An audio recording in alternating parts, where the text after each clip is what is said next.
The Reading Lantern presents Middlemarch, Book 6 by George Eliot. Book 6, The Widow and the Wife, Chapter 54. By that delightful morning when the hayricks at Stone Court were scenting the air quite impartially, as if Mr. Raffles had been a guest worthy of finest incense, Dorothea had again taken up her abode at Lowick Manor. After 3 months, freshet had become rather oppressive. To sit like a model for St. Catherine looking rapturously at Celia's baby would not do for many hours in the day, and to remain in that momentous babe's presence with persistent disregard was a course that could not have been tolerated in a childless sister. Dorothea would have been capable of carrying baby joyfully for a mile if there had been need, and of loving it the more tenderly for that labor. But to an aunt who does not recognize her infant nephew as Buddha, and has nothing to do for him but to admire, his behavior is apt to appear monotonous, and the interest of watching him exhaustible.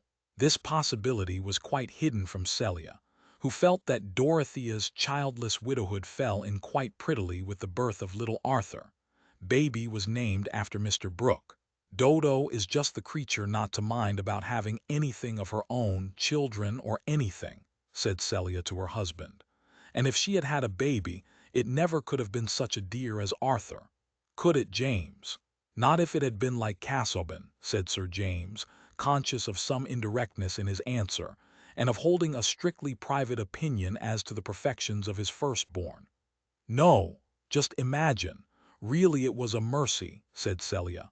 And I think it is very nice for Dodo to be a widow. She can be just as fond of our baby as if it were her own, and she can have as many notions of her own as she likes. It is a pity she was not a queen, said the devout Sir James. But what should we have been then? We must have been something else, said Celia, objecting to so laborious a flight of imagination. I like her better as she is.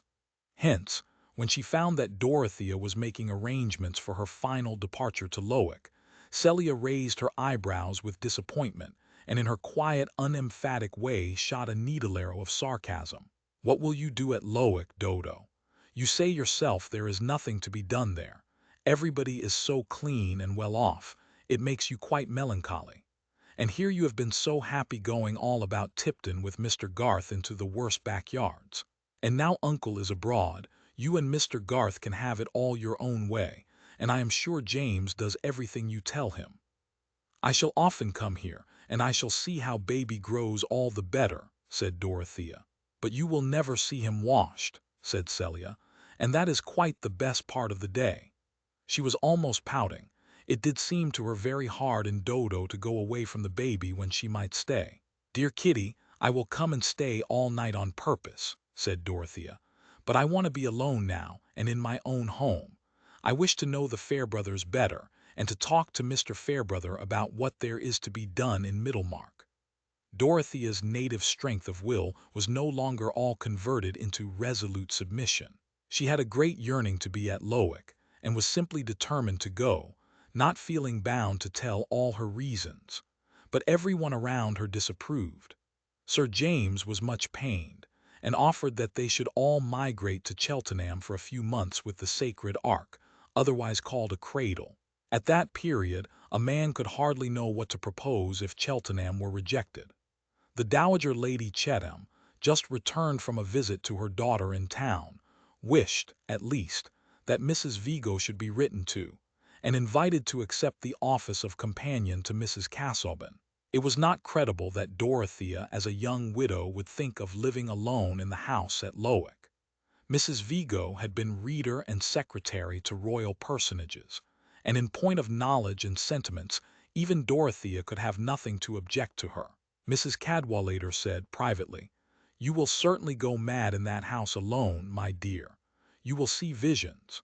We have all got to exert ourselves a little to keep sane, and call things by the same names as other people call them by. To be sure, for younger sons and women who have no money, it is a sort of provision to go mad. They are taken care of then. But you must not run into that. I dare say you are a little bored here with our good dowager. But think what a bore you might become yourself to your fellow creatures if you were always playing tragedy queen and taking things sublimely." Sitting alone in that library at Lowick, you may fancy yourself ruling the weather. You must get a few people round you who wouldn't believe you if you told them. That is a good lowering medicine. I never called everything by the same name that all the people about me did, said Dorothea stoutly. But I suppose you have found out your mistake, my dear, said Mrs. Cadwallader, and that is a proof of sanity. Dorothea was aware of the sting, but it did not hurt her. No, she said, I still think that the greater part of the world is mistaken about many things. Surely one may be sane and yet think so, since the greater part of the world has often had to come round from its opinion. Mrs. Cadwallader said no more on that point to Dorothea, but to her husband she remarked, "It will be well for her to marry again as soon as it is proper, if one could get her among the right people. Of course the Chathams would not wish it, but I see clearly a husband is the best thing to keep her in order. If we were not so poor I would invite Lord Triton. He will be Marquis some day, and there is no denying that she would make a good Marchioness. She looks handsomer than ever in her mourning. My dear Elinor, do let the poor woman alone. Such contrivances are of no use," said the easy rector. "No use. How are matches made, except by bringing men and women together? And it is a shame that her uncle should have run away and shut up the Grange just now. There ought to be plenty of eligible matches invited to Freshitt and the Grange. Lord Triton is precisely the man, full of plans for making the people happy in a soft-headed sort of way. That would just suit Mrs. Casaubon. Let Mrs. Casaubon choose for herself, Elinor. That is the nonsense you wise men talk. How can she choose if she has no variety to choose from? A woman's choice usually means taking the only man she can get. Mark my words, Humphrey, if her friends don't exert themselves, there will be a worse business than the Casaubon business yet. For heaven's sake don't touch on that topic, Elinor. It is a very sore point with Sir James. He would be deeply offended if you entered on it to him unnecessarily." "I have never entered on it," said Mrs. Cadwallader, opening her hands. "Celia told me all about the will at the beginning, without any asking of mine." "Yes, yes, but they want the thing hushed up, and I understand that the young fellow is going out of the neighborhood." Mrs. Cadwallader said nothing, but gave her husband 3 significant nods, with a very sarcastic expression in her dark eyes. Dorothea quietly persisted in spite of remonstrance and persuasion. So by the end of June the shutters were all opened at Lowick Manor, and the morning gazed calmly into the library, shining on the rows of notebooks as it shines on the weary waste planted with huge stones, the mute memorial of a forgotten faith. And the evening laden with roses entered silently into the blue-green boudoir where Dorothea chose oftenest to sit. At first she walked into every room, questioning the 18 months of her married life, and carrying on her thoughts as if they were a speech to be heard by her husband. Then she lingered in the library and could not be at rest till she had carefully ranged all the notebooks as she imagined that he would wish to see them, in orderly sequence. The pity which had been the restraining, compelling motive in her life with him still clung about his image, even while she remonstrated with him in indignant thought and told him that he was unjust. One little act of hers may perhaps be smiled at as superstitious. The synoptical tabulation for the use of Mrs. Casaubon she carefully enclosed and sealed, writing within the envelope, "I could not use it. Do you not see now that I could not submit my soul to yours, by working hopelessly at what I have no belief in, Dorothea?" Then she deposited the paper in her own desk. That silent colloquy was perhaps only the more earnest because underneath, and through it all there was always the deep longing which had really determined her to come to Lowick. The longing was to see Will Ladislaw. She did not know any good that could come of their meeting. She was helpless. Her hands had been tied from making up to him for any unfairness in his lot, but her soul thirsted to see him. How could it be otherwise? If a princess in the days of enchantment had seen a 4-footed creature from among those which live in herds come to her once and again, with a human gaze which rested upon her with choice and beseeching, what would she think of in her journeying? What would she look for when the herds passed her? Surely for the gaze which had found her, and which she would know again. Life would be no better than candlelight tinsel and daylight rubbish if our spirits were not touched by what has been, to issues of longing and constancy. It was true that Dorothea wanted to know the Fairbrothers better, and especially to talk to the new rector, but also true that remembering what Lydgate had told her about Will Ladislaw and little Miss Noble, she counted on Will's coming to Lowick to see the Fairbrother family. The very first Sunday, before she entered the church, she saw him as she had seen him the last time she was there, alone in the clergyman's pew. But when she entered, his figure was gone. In the weekdays when she went to see the ladies at the rectory, she listened in vain for some word that they might let fall about Will. But it seemed to her that Mrs. Fairbrother talked of everyone else in the neighborhood and out of it. Probably some of Mr. Fairbrother's Middlemarch hearers may follow him to Lowick sometimes. "Do you not think so?" said Dorothea, rather despising herself for having a secret motive in asking the question. "If they are wise they will, Mrs. Casaubon," said the old lady. "I see that you set a right value on my son's preaching.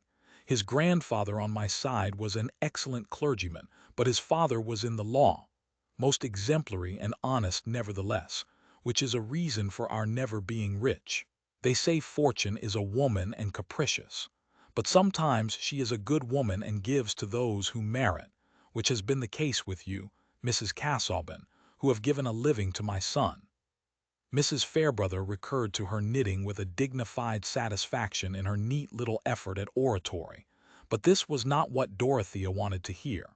Poor thing, she did not even know whether Will Ladislaw was still at Middlemarch, and there was no one whom she dared to ask, unless it were Lydgate. But just now she could not see Lydgate without sending for him or going to seek him. Perhaps Will Ladislaw, having heard of that strange ban against him left by Mr. Casaubon, had felt it better that he and she should not meet again, and perhaps she was wrong to wish for a meeting that others might find many good reasons against. "Still, I do wish it," came at the end of those wise reflections as naturally as a sob after holding the breath.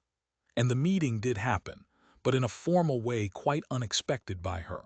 One morning, about 11, Dorothea was seated in her boudoir with a map of the land attached to the manor and other papers before her, which were to help her in making an exact statement for herself of her income and affairs. She had not yet applied herself to her work, but was seated with her hands folded on her lap, looking out along the avenue of limes to the distant fields. Every leaf was at rest in the sunshine. The familiar scene was changeless, and seemed to represent the prospect of her life, full of motiveless ease, motiveless, if her own energy could not seek out reasons for ardent action. The widow's cap of those times made an oval frame for the face, and had a crown standing up.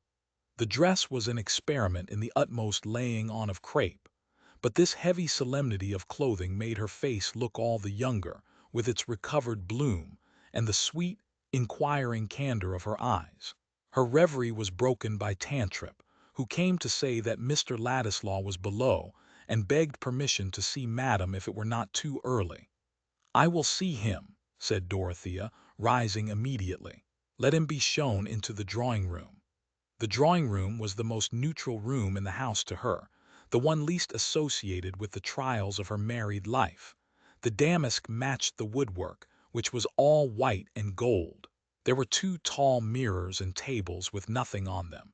In brief, it was a room where you had no reason for sitting in one place rather than in another. It was below the boudoir, and had also a bow window looking out on the avenue.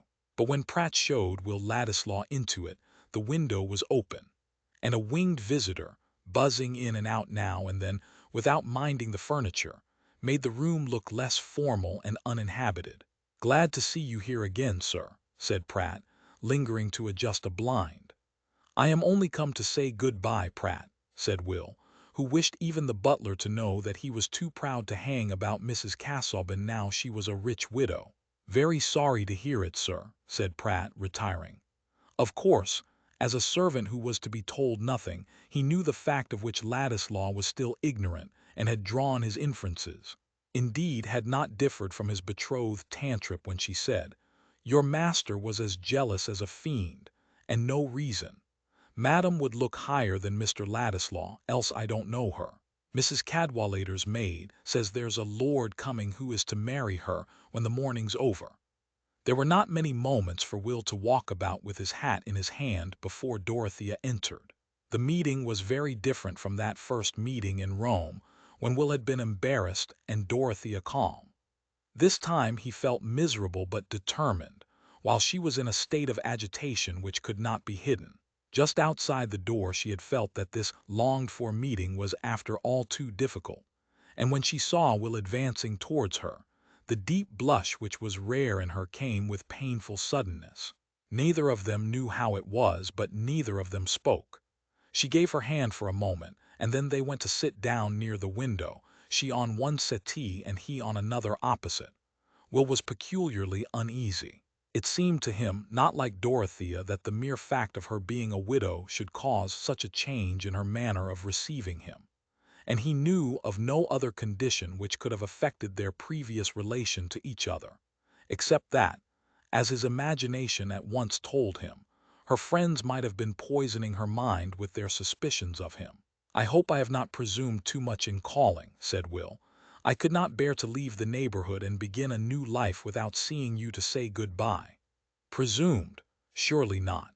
I should have thought it unkind if you had not wished to see me," said Dorothea, her habit of speaking with perfect genuineness asserting itself through all her uncertainty and agitation. "Are you going away immediately?" "Very soon, I think.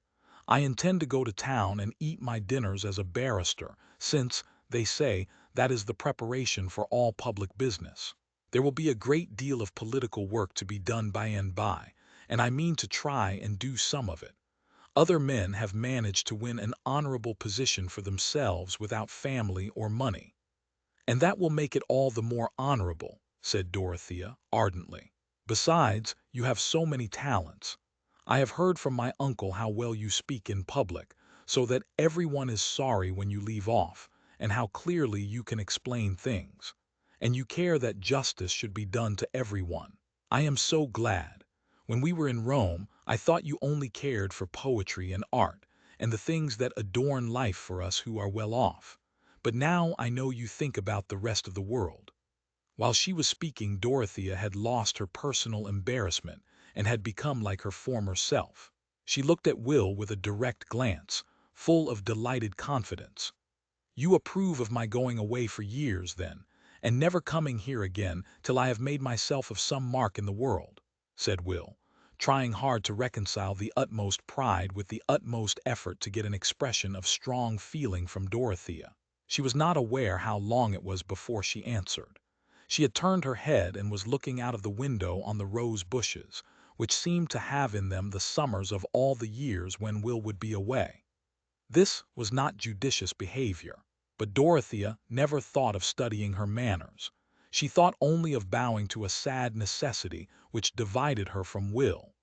Those first words of his about his intentions had seemed to make everything clear to her. He knew, she supposed, all about Mr. Casaubon's final conduct in relation to him, and it had come to him with the same sort of shock as to herself.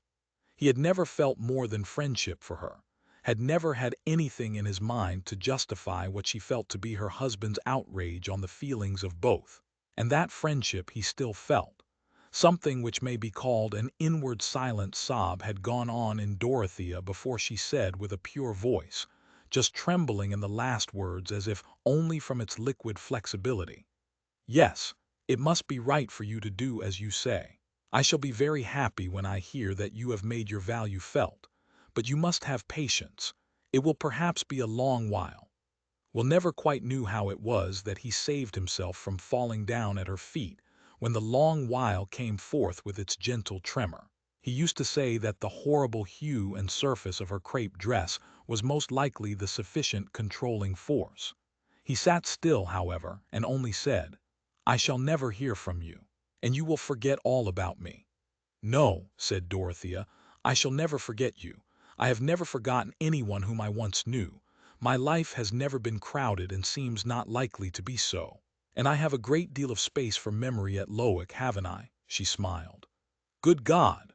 Will burst out passionately, rising with his hat still in his hand and walking away to a marble table where he suddenly turned and leaned his back against it. The blood had mounted to his face and neck, and he looked almost angry. It had seemed to him as if they were like two creatures slowly turning to marble in each other's presence, while their hearts were conscious and their eyes were yearning. But there was no help for it. It should never be true of him that in this meeting to which he had come with bitter resolution, he had ended by a confession which might be interpreted into asking for her fortune. Moreover, it was actually true that he was fearful of the effect which such confessions might have on Dorothea herself. She looked at him from that distance in some trouble, imagining that there might have been an offense in her words. But all the while there was a current of thought in her about his probable want of money, and the impossibility of her helping him. If her uncle had been at home, something might have been done through him. It was this preoccupation with the hardship of Will's wanting money, while she had what ought to have been his share, which led her to say, seeing that he remained silent and looked away from her, "I wonder whether you would like to have that miniature which hangs upstairs. I mean that beautiful miniature of your grandmother. I think it is not right for me to keep it if you would wish to have it. It is wonderfully like you." "You are very good," said Will irritably. "No, I don't mind about it. It is not very consoling to have one's own likeness. It would be more consoling if others wanted to have it. I thought you would like to cherish her memory. I thought—" Dorothea broke off an instant, her imagination suddenly warning her away from Aunt Julia's history. "You would surely like to have the miniature as a family memorial." "Why should I have that when I have nothing else? A man with only a portmanteau for his stowage must keep his memorials in his head." Will spoke at random. He was merely venting his petulance. It was a little too exasperating to have his grandmother's portrait offered him at that moment. But to Dorothea's feeling his words had a peculiar sting. She rose and said with a touch of indignation as well as hauteur, "You are much the happier of us two, Mr. Ladislaw, to have nothing." Will was startled. Whatever the words might be, the tone seemed like a dismissal, and quitting his leaning posture, he walked a little way towards her. Their eyes met, but with a strange, questioning gravity.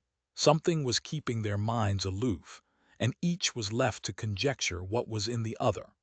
Will had really never thought of himself as having a claim of inheritance on the property which was held by Dorothea, and would have required a narrative to make him understand her present feeling. "I never felt it a misfortune to have nothing till now," he said. "But poverty may be as bad as leprosy if it divides us from what we most care for."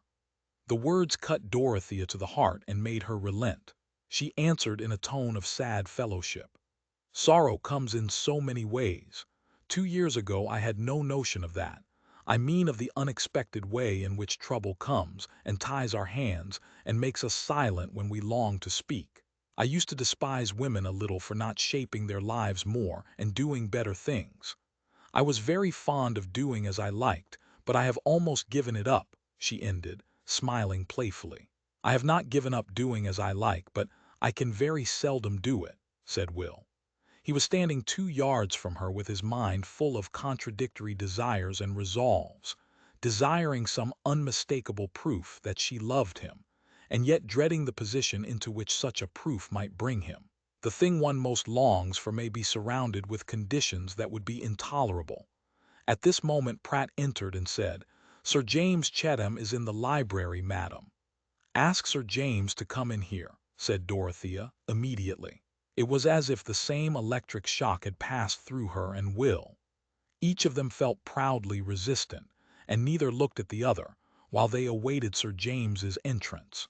After shaking hands with Dorothea, he bowed as slightly as possible to Ladislaw, who repaid the slightness exactly, and then going towards Dorothea said, "I must say good-bye, Mrs. Casaubon, and probably for a long while." Dorothea put out her hand and said her good-bye cordially. The sense that Sir James was depreciating Will and behaving rudely to him roused her resolution and dignity. There was no touch of confusion in her manner, and when Will had left the room she looked with such calm self-possession at Sir James, saying, "How is Celia?" that he was obliged to behave as if nothing had annoyed him. And what would be the use of behaving otherwise? Indeed, Sir James shrank with so much dislike from the association, even in thought of Dorothea with Ladislaw as her possible lover, that he would himself have wished to avoid an outward show of displeasure which would have recognized the disagreeable possibility. If anyone had asked him why he shrank in that way, I am not sure that he would at first have said anything fuller or more precise than that Ladislaw, though on reflection he might have urged that Mr. Casaubon's codicil, barring Dorothea's marriage with Will, except under a penalty, was enough to cast unfitness over any relation at all between them. His aversion was all the stronger because he felt himself unable to interfere. But Sir James was a power in a way unguessed by himself. Entering at that moment, he was an incorporation of the strongest reasons through which Will's pride became a repellent force, keeping him asunder from Dorothea. Chapter 55. Hath she her faults? I would you had them too. They are the fruity must of soundest wine, or say, they are regenerating fire such as hath turned the dense black element into a crystal pathway for the sun. If youth is the season of hope, it is often so only in the sense that our elders are hopeful about us. For no age is so apt as youth to think its emotions, partings, and resolves are the last of their kind. Each crisis seems final, simply because it is new. We are told that the oldest inhabitants in Peru do not cease to be agitated by the earthquakes, but they probably see beyond each shock, and reflect that there are plenty more to come. To Dorothea, still in that time of youth when the eyes with their long full lashes look out after their rain of tears unsoiled, and unwearied as a freshly opened passion flower, that morning's parting with Will Ladislaw seemed to be the close of their personal relations. He was going away into the distance of unknown years, and if ever he came back he would be another man. The actual state of his mind, his proud resolve to give the lie beforehand to any suspicion that he would play the needy adventurer seeking a rich woman, lay quite out of her imagination, and she had interpreted all his behavior easily enough by her supposition that Mr. Casaubon's codicil seemed to him, as it did to her, a gross and cruel interdict on any active friendship between them. Their young delight in speaking to each other, and saying what no one else would care to hear, was forever ended and become a treasure of the past. For this very reason she dwelt on it without inward check. That unique happiness, too, was dead, and in its shadowed silent chamber she might vent the passionate grief which she herself wondered at. For the first time she took down the miniature from the wall and kept it before her, liking to blend the woman who had been too hardly judged with the grandson whom her own heart and judgment defended. Can anyone who has rejoiced in woman's tenderness think it a reproach to her that she took the little oval picture in her palm and made a bed for it there, and leaned her cheek upon it, as if that would soothe the creatures who had suffered unjust condemnation? She did not know then that it was love who had come to her briefly, as in a dream before awaking, with the hues of morning on his wings, that it was love to whom she was sobbing her farewell as his image was banished by the blameless rigor of irresistible day. She only felt that there was something irrevocably amiss and lost in her lot, and her thoughts about the future were the more readily shapen into resolve. Ardent souls, ready to construct their coming lives, are apt to commit themselves to the fulfillment of their own visions. One day that she went to Freshitt to fulfill her promise of staying all night and seeing baby washed, Mrs. Cadwallader came to dine, the rector being gone on a fishing excursion. It was a warm evening, and even in the delightful drawing-room, where the fine old turf sloped from the open window towards a lilied pool and well-planted mounds, the heat was enough to make Celia in her white muslin and light curls reflect with pity on what Dodo must feel in her black dress and close cap. But this was not until some episodes with baby were over and had left her mind at leisure. She had seated herself and taken up a fan for some time before she said, in her quiet guttural, "Dear Dodo, do throw off that cap. I am sure your dress must make you feel ill." "I am so used to the cap, it has become a sort of shell," said Dorothea, smiling. "I feel rather bare and exposed when it is off. I must see you without it." "It makes us all warm," said Celia, throwing down her fan and going to Dorothea. It was a pretty picture to see this little lady in white muslin unfastening the widow's cap from her more majestic sister and tossing it on to a chair. Just as the coils and braids of dark brown hair had been set free, Sir James entered the room. He looked at the released head and said, "Ah," in a tone of satisfaction. "It was I who did it, James," said Celia. "Dodo need not make such a slavery of her mourning. She need not wear that cap any more among her friends." "My dear Celia," said Lady Chatham, "a widow must wear her mourning at least a year." "Not if she marries again before the end of it," said Mrs. Cadwallader, who had some pleasure in startling her good friend the Dowager. Sir James was annoyed, and leaned forward to play with Celia's Maltese dog. "That is very rare, I hope," said Lady Chatham, in a tone intended to guard against such events. "No friend of ours ever committed herself in that way except Mrs. Beaver, and it was very painful to Lord Grinsell when she did so. Her first husband was objectionable, which made it the greater wonder, and severely she was punished for it. They said Captain Beaver dragged her about by the hair and held up loaded pistols at her." "Oh, if she took the wrong man," said Mrs. Cadwallader, who was in a decidedly wicked mood. "Marriage is always bad then, first or second. Priority is a poor recommendation in a husband if he has got no other. I would rather have a good second husband than an indifferent first." "My dear, your clever tongue runs away with you," said Lady Chatham. "I am sure you would be the last woman to marry again prematurely if our dear rector were taken away." "Oh, I make no vows. It might be a necessary economy. It is lawful to marry again, I suppose. Else we might as well be Hindus instead of Christians. Of course, if a woman accepts the wrong man, she must take the consequences, and one who does it twice over deserves her fate. But if she can marry blood, beauty, and bravery, the sooner the better." "I think the subject of our conversation is very ill chosen," said Sir James, with a look of disgust. "Suppose we change it." "Not on my account, Sir James," said Dorothea, determined not to lose the opportunity of freeing herself from certain oblique references to excellent matches. "If you are speaking on my behalf, I can assure you that no question can be more indifferent and impersonal to me than second marriage. It is no more to me than if you talked of women going fox hunting. Whether it is admirable in them or not, I shall not follow them. Pray let Mrs. Cadwallader amuse herself on that subject as much as on any other." "My dear Mrs. Casaubon," said Lady Chatham in her stateliest way, "you do not, I hope, think there was any allusion to you in my mentioning Mrs. Beaver. It was only an instance that occurred to me. She was stepdaughter to Lord Grinsell. He married Mrs. Teveroy for his second wife. There could be no possible allusion to you." "Oh no," said Celia. "Nobody chose the subject. It all came out of Dodo's cap. Mrs. Cadwallader only said what was quite true. A woman could not be married in a widow's cap, James." "Hush, my dear," said Mrs. Cadwallader. "I will not offend again. I will not even refer to Dido or Zenobia. Only what are we to talk about? I, for my part, object to the discussion of human nature because that is the nature of rectors' wives." Later in the evening, after Mrs. Cadwallader was gone, Celia said privately to Dorothea, "Really, Dodo, taking your cap off made you like yourself again in more ways than one. You spoke up just as you used to do when anything was said to displease you. But I could hardly make out whether it was James that you thought wrong or Mrs. Cadwallader."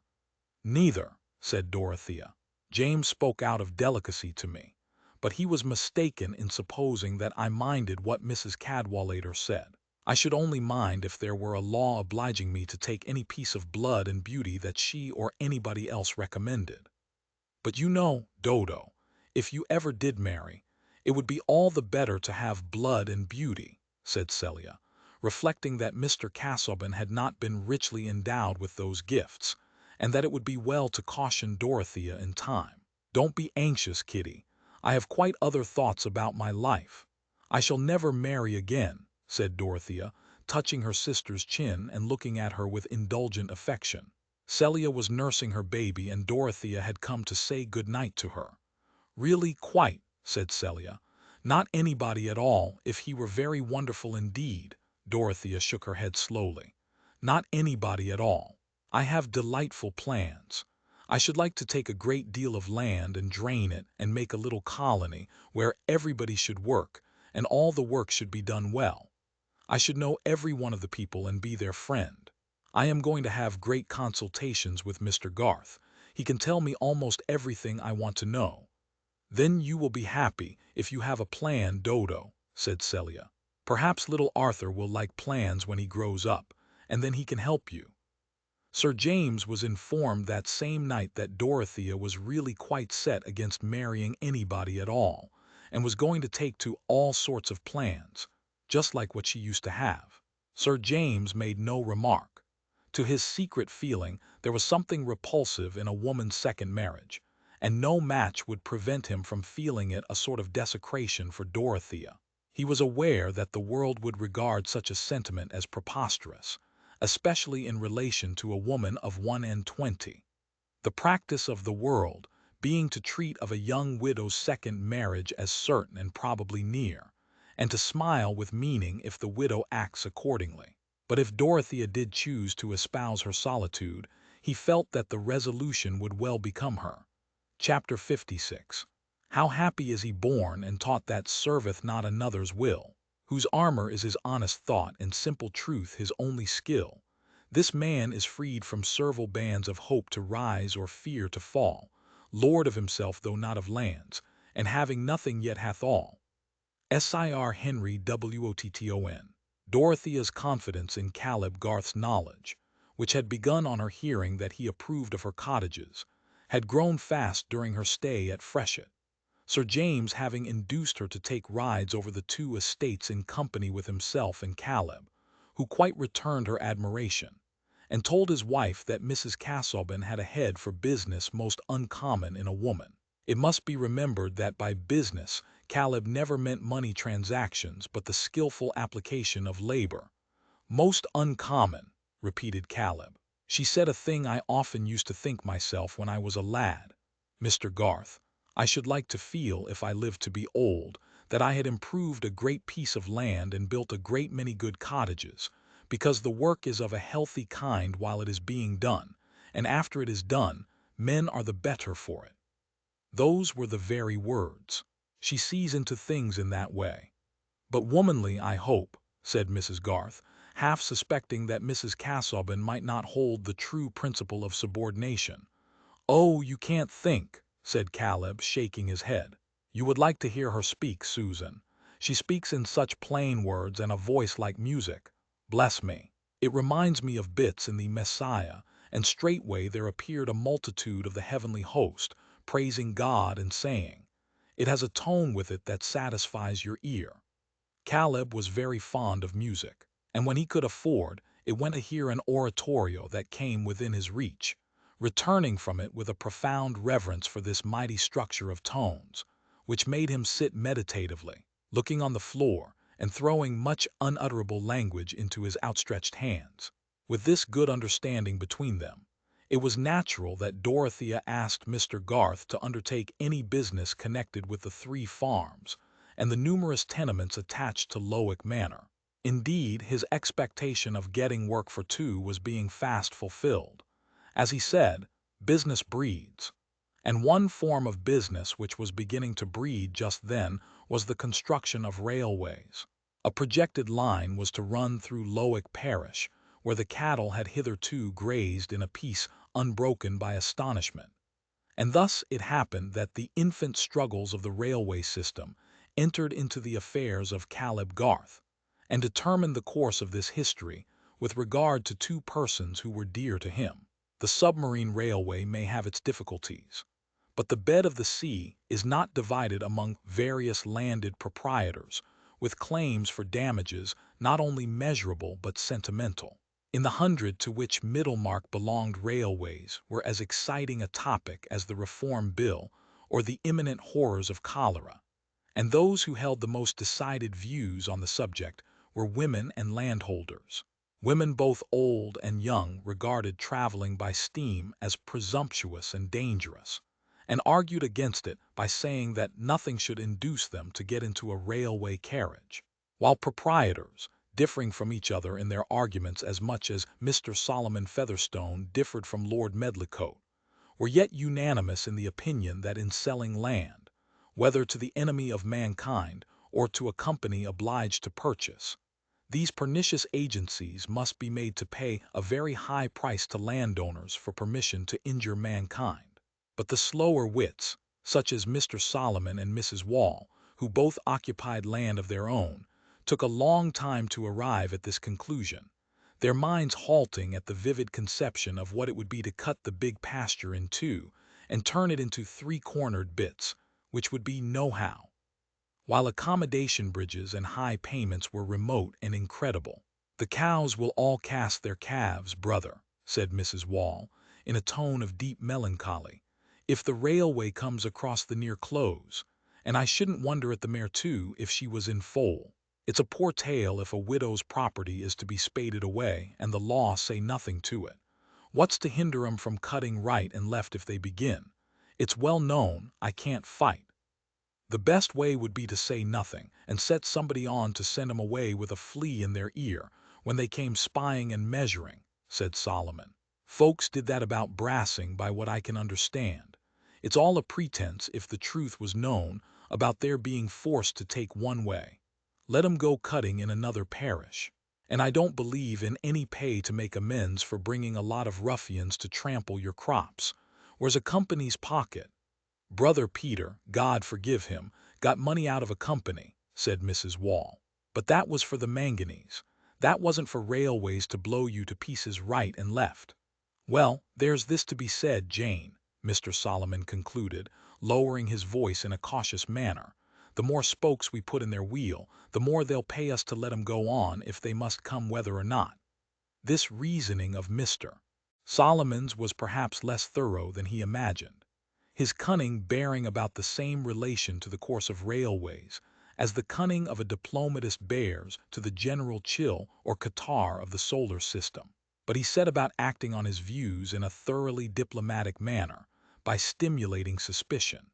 His side of Lowick was the most remote from the village, and the houses of the laboring people were either lone cottages or were collected in a hamlet called Frick, where a watermill and some stone pits made a little center of slow, heavy-shouldered industry. In the absence of any precise idea as to what railways were, public opinion in Frick was against them, for the human mind in that grassy corner had not the proverbial tendency to admire the unknown, holding rather that it was likely to be against the poor man, and that suspicion was the only wise attitude with regard to it. Even the rumor of reform had not yet excited any millennial expectations in Frick, there being no definite promise in it, as of gratuitous grains to fatten Hiram Ford's pig, or of a publican at the weights and scales who would brew beer for nothing, or of an offer on the part of the 3 neighboring farmers to raise wages during winter. And without distinct good of this kind in its promises, reform seemed on a footing with the bragging of peddlers, which was a hint for distrust to every knowing person. The men of Frick were not ill-fed, and were less given to fanaticism than to a strong muscular suspicion, less inclined to believe that they were peculiarly cared for by heaven, than to regard heaven itself as rather disposed to take them in, a disposition observable in the weather. Thus the mind of Frick was exactly of the sort for Mr. Solomon Featherstone to work upon, he having more plenteous ideas of the same order, with a suspicion of heaven and earth which was better fed and more entirely at leisure. Solomon was overseer of the roads at that time, and on his slow-paced cob often took his rounds by Frick to look at the workmen getting the stones there, pausing with a mysterious deliberation, which might have misled you into supposing that he had some other reason for staying than the mere want of impulse to move. After looking for a long while at any work that was going on, he would raise his eyes a little and look at the horizon. Finally, he would shake his bridle, touch his horse with the whip, and get it to move slowly onward. The hour hand of a clock was quick by comparison with Mr. Solomon, who had an agreeable sense that he could afford to be slow. He was in the habit of pausing for a cautious, vaguely designing chat with every hedger or ditcher on his way, and was especially willing to listen even to news which he had heard before, feeling himself at an advantage over all narrators in partially disbelieving them. One day, however, he got into a dialogue with Hiram Ford, a wagoner, in which he himself contributed information. He wished to know whether Hiram had seen fellows with staves and instruments spying about. They called themselves railroad people, but there was no telling what they were or what they meant to do. The least they pretended was that they were going to cut Lowick Parish into sixes and sevens. "Why, there'll be no stirrin' from one place to another," said Hiram, thinking of his wagon and horses. "Not a bit," said Mr. Solomon, "and cutting up fine land such as this parish. Let 'em go into Tipton, say I. But there's no knowing what there is at the bottom of it. Traffic is what they put for'ard, but it's to do harm to the land and the poor man in the long run." "Why, they're Lunnon chaps, I reckon," said Hiram, who had a dim notion of London as a center of hostility to the country. "Aye, to be sure. And in some parts against Brassing, by what I've heard say, the folks fell on 'em when they were spying and broke their peepholes as they carry and drove 'em away, so as they knew better than come again." "It wore good foon, I'd be bound," said Hiram, whose fun was much restricted by circumstances. "Well, I wouldn't meddle with 'em myself," said Solomon. "But some say this country's seen its best days, and the sign is, as it's being overrun with these fellows trampling right and left, and wanting to cut it up into railways, and all for the big traffic to swallow up the little, so as there shan't be a team left on the land, nor a whip to crack." "I'll crack my whip about their earn afore they bring it to that, though," said Hiram, while Mr. Solomon, shaking his bridle, moved onward. Nettle seed needs no digging. The ruin of this countryside by railroads was discussed, not only at the weights and scales, but in the hayfield, where the muster of working hands gave opportunities for talk such as were rarely had through the rural year. One morning, not long after that interview between Mr. Fairbrother and Mary Garth, in which she confessed to him her feeling for Fred Vincy, it happened that her father had some business which took him to Yodrell's farm in the direction of Frick. It was to measure and value an outlying piece of land belonging to Lowick Manor, which Caleb expected to dispose of advantageously for Dorothea. It must be confessed that his bias was towards getting the best possible terms from railroad companies. He put up his gig at Yodrell's, and in walking with his assistant and measuring chain to the scene of his work, he encountered the party of the company's agents, who were adjusting their spirit level. After a little chat he left them, observing that by and by they would reach him again where he was going to measure. It was one of those gray mornings after light rains, which become delicious about 12 o'clock, when the clouds part a little, and the scent of the earth is sweet along the lanes and by the hedgerows. The scent would have been sweeter to Fred Vincy, who was coming along the lanes on horseback, if his mind had not been worried by unsuccessful efforts to imagine what he was to do, with his father on one side expecting him straightway to enter the church, with Mary on the other threatening to forsake him if he did enter it, and with the working-day world showing no eager need whatever of a young gentleman without capital and generally unskilled. It was the harder to Fred's disposition because his father, satisfied that he was no longer rebellious, was in good humor with him, and had sent him on this pleasant ride to see after some greyhounds. Even when he had fixed on what he should do, there would be the task of telling his father. But it must be admitted that the fixing which had to come first was the more difficult task. What secular avocation on earth was there for a young man, whose friends could not get him an appointment, which was at once gentlemanly, lucrative, and to be followed without special knowledge? Riding along the lanes by Frick in this mood, and slackening his pace while he reflected whether he should venture to go round by Lowick Parsonage to call on Mary, he could see over the hedges from one field to another. Suddenly a noise roused his attention, and on the far side of a field on his left hand, he could see 6 or 7 men in smock frocks with hay-forks in their hands making an offensive approach towards the 4 railway agents who were facing them, while Caleb Garth and his assistant were hastening across the field to join the threatened group. Fred, delayed a few moments by having to find the gate, could not gallop up to the spot before the party in smock frocks, whose work of turning the hay had not been too pressing after swallowing their midday beer, were driving the men in coats before them with their hay forks, while Caleb Garth's assistant, a lad of 17, who had snatched up the spirit level at Caleb's order, had been knocked down and seemed to be lying helpless. The coated men had the advantage as runners, and Fred covered their retreat by getting in front of the smock frocks and charging them suddenly enough to throw their chase into confusion. "What do you confounded fools mean?" shouted Fred, pursuing the divided group in a zigzag and cutting right and left with his whip. "I'll swear to every one of you before the magistrate. You've knocked the lad down and killed him, for what I know. You'll every one of you be hanged at the next assizes, if you don't mind," said Fred, who afterwards laughed heartily as he remembered his own phrases. The laborers had been driven through the gateway into their hayfield, and Fred had checked his horse, when Hiram Ford, observing himself at a safe, challenging distance, turned back and shouted a defiance which he did not know to be Homeric. "You're a coward, yo are. Yo get off your horse, young meester, and I'll have a round why ye I wall. Yo daredn't come on wilt your hoss and whip. I'd soon knock the breath out on ye, I would." "Wait a minute, and I'll come back presently, and have a round with you all in turn, if you like," said Fred, who felt confidence in his power of boxing with his dearly beloved brethren. But just now he wanted to hasten back to Caleb and the prostrate youth. The lad's ankle was strained, and he was in much pain from it, but he was no further hurt, and Fred placed him on the horse that he might ride to Yodrell's and be taken care of there. "Let them put the horse in the stable and tell the surveyors they can come back for their traps," said Fred. "The ground is clear now." "No, no," said Caleb. "Here's a breakage. They'll have to give up for today, and it will be as well. Here, take the things before you on the horse, Tom.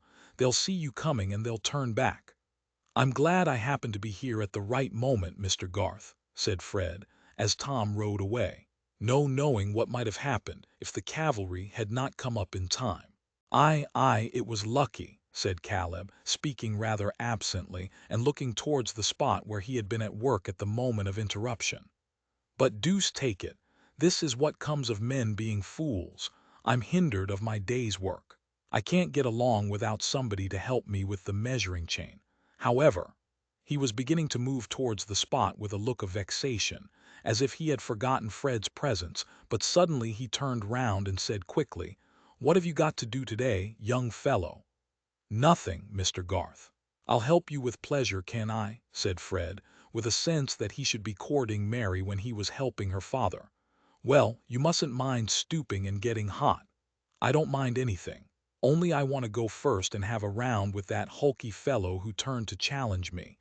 It would be a good lesson for him. I shall not be 5 minutes." "Nonsense," said Caleb with his most peremptory intonation. "I shall go and speak to the men myself. It's all ignorance. Somebody has been telling them lies. The poor fools don't know any better." "I shall go with you then," said Fred. No, stay where you are. I don't want your young blood. I can take care of myself." Caleb was a powerful man and knew little of any fear except the fear of hurting others and the fear of having to speechify. But he felt it his duty at this moment to try and give a little harangue. There was a striking mixture in him, which came from his having always been a hard-working man himself, of rigorous notions about workmen and practical indulgence towards them. To do a good day's work and to do it well, he held to be part of their welfare, as it was the chief part of his own happiness. But he had a strong sense of fellowship with them. When he advanced towards the laborers, they had not gone to work again, but were standing in that form of rural grouping which consists in each turning a shoulder towards the other, at a distance of 2 or 3 yards. They looked rather sulkily at Caleb, who walked quickly with one hand in his pocket and the other thrust between the buttons of his waistcoat, and had his everyday mild air when he paused among them. "Why, my lads, how's this?" he began, taking as usual to brief phrases which seemed pregnant to himself, because he had many thoughts lying under them, like the abundant roots of a plant that just manages to peep above the water. "How came you to make such a mistake as this? Somebody has been telling you lies. You thought those men up there wanted to do mischief." "Aw, was the answer, dropped at intervals by each according to his degree of unreadiness. Nonsense. No such thing. They're looking out to see which way the railroad is to take. Now, my lads, you can't hinder the railroad. It will be made whether you like it or not. And if you go fighting against it, you'll get yourselves into trouble. The law gives those men leave to come here on the land. The owner has nothing to say against it, and if you meddle with them, you'll have to do with the constable and Justice Blakesley, and with the handcuffs and Middlemarch jail. And you might be in for it now if anybody informed against you. Caleb paused here, and perhaps the greatest orator could not have chosen either his pause or his images better for the occasion. But come, you didn't mean any harm. Somebody told you the railroad was a bad thing. That was a lie. It may do a bit of harm here and there to this and to that, and so does the sun in heaven, but the railway's a good thing. "Aw, good for the big folks to make money out on," said old Timothy Cooper, who had stayed behind turning his hay while the others had been gone on their spree. "And seen lots o' things turn up sin I wore a young un, the war and the peace, and the canals and the old King George and the Region, and the new King George, and the new un as has got a new knee-aim, and it's been all aloik to the poor moan. What's the canals been to him? Thane brought him neither meat nor biakin, nor wage to lay by, if he didn't save it why clemmin his own inside. Times ha got wusser for him sin, I wore a young un. And so it'll be why the railroads. They'll ony leave the poor moan furder behind.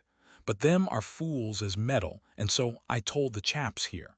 This is the big folks' world, this is. But yo are for the big folks, Muster Garth. Yo are."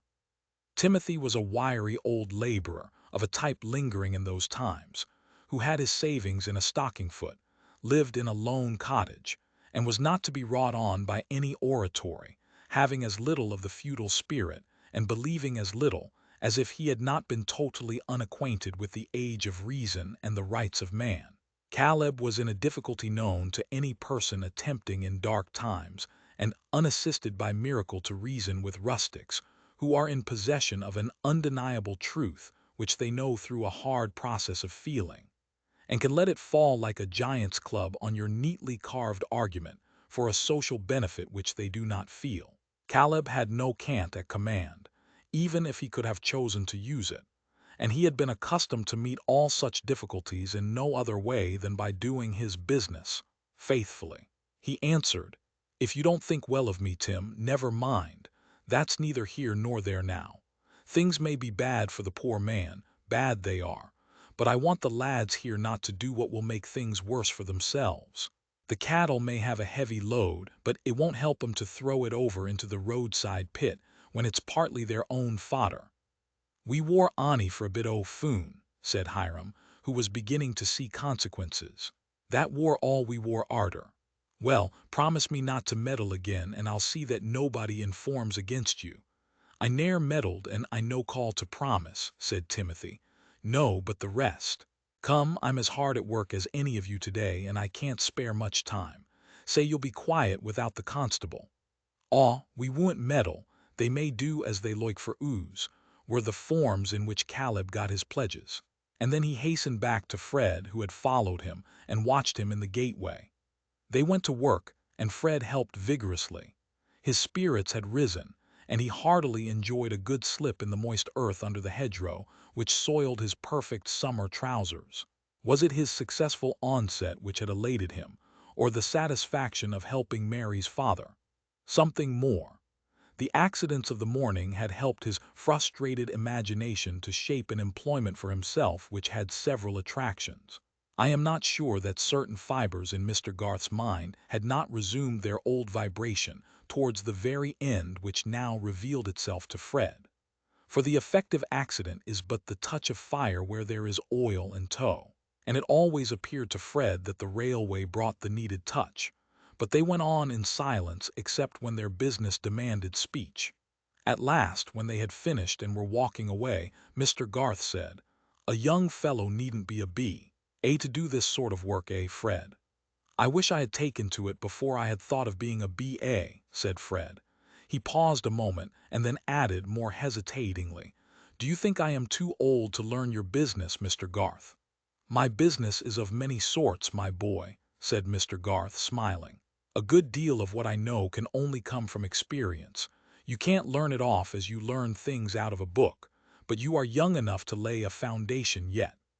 Caleb pronounced the last sentence emphatically, but paused in some uncertainty. He had been under the impression lately that Fred had made up his mind to enter the church. "You do think I could do some good at it if I were to try?" said Fred, more eagerly. "That depends," said Caleb, turning his head on one side and lowering his voice, with the air of a man who felt himself to be saying something deeply religious. "You must be sure of two things. You must love your work and not be always looking over the edge of it, wanting your play to begin. And the other is, you must not be ashamed of your work and think it would be more honorable to you to be doing something else. You must have a pride in your own work and in learning to do it well and not be always saying, 'There's this and there's that. If I had this or that to do, I might make something of it. No matter what a man is, I wouldn't give tuppence for him.'" Here Caleb's mouth looked bitter, and he snapped his fingers. Whether he was the Prime Minister or the Rick Thatcher, if he didn't do well what he undertook to do. "I can never feel that I should do that in being a clergyman," said Fred, meaning to take a step in argument. "Then let it alone, my boy," said Caleb abruptly, "else you'll never be easy, or if you are easy you'll be a poor stick." "That is very nearly what Mary thinks about it," said Fred, coloring. "I think you must know what I feel for Mary, Mr. Garth. I hope it does not displease you that I have always loved her better than anyone else, and that I shall never love anyone as I love her." The expression of Caleb's face was visibly softening while Fred spoke, but he swung his head with a solemn slowness and said, "That makes things more serious, Fred, if you want to take Mary's happiness into your keeping." "I know that, Mr. Garth," said Fred, eagerly, "and I would do anything for her. She says she will never have me if I go into the church, and I shall be the most miserable devil in the world if I lose all hope of Mary. Really, if I could get some other profession, business, anything that I am at all fit for, I would work hard. I would deserve your good opinion. I should like to have to do with outdoor things. I know a good deal about land and cattle already. I used to believe, you know, though you will think me rather foolish for it, that I should have land of my own. I am sure knowledge of that sort would come easily to me, especially if I could be under you in any way." "Softly, my boy," said Caleb, having the image of Susan before his eyes. "What have you said to your father about all this?" "Nothing, yet, but I must tell him. I am only waiting to know what I can do instead of entering the church. I am very sorry to disappoint him, but a man ought to be allowed to judge for himself when he is 24. How could I know when I was 15 what it would be right for me to do now? My education was a mistake." "But hearken to this, Fred," said Caleb. "Are you sure Mary is fond of you or would ever have you?" "I asked Mr. Fairbrother to talk to her because she had forbidden me. I didn't know what else to do," said Fred apologetically. "And he says that I have every reason to hope, if I can put myself in an honorable position. I mean, out of the church. I dare say you think it unwarrantable in me, Mr. Garth, to be troubling you and obtruding my own wishes about Mary, before I have done anything at all for myself. Of course I have not the least claim. Indeed, I have already a debt to you which will never be discharged, even when I have been able to pay it in the shape of money." "Yes, my boy, you have a claim," said Caleb, with much feeling in his voice.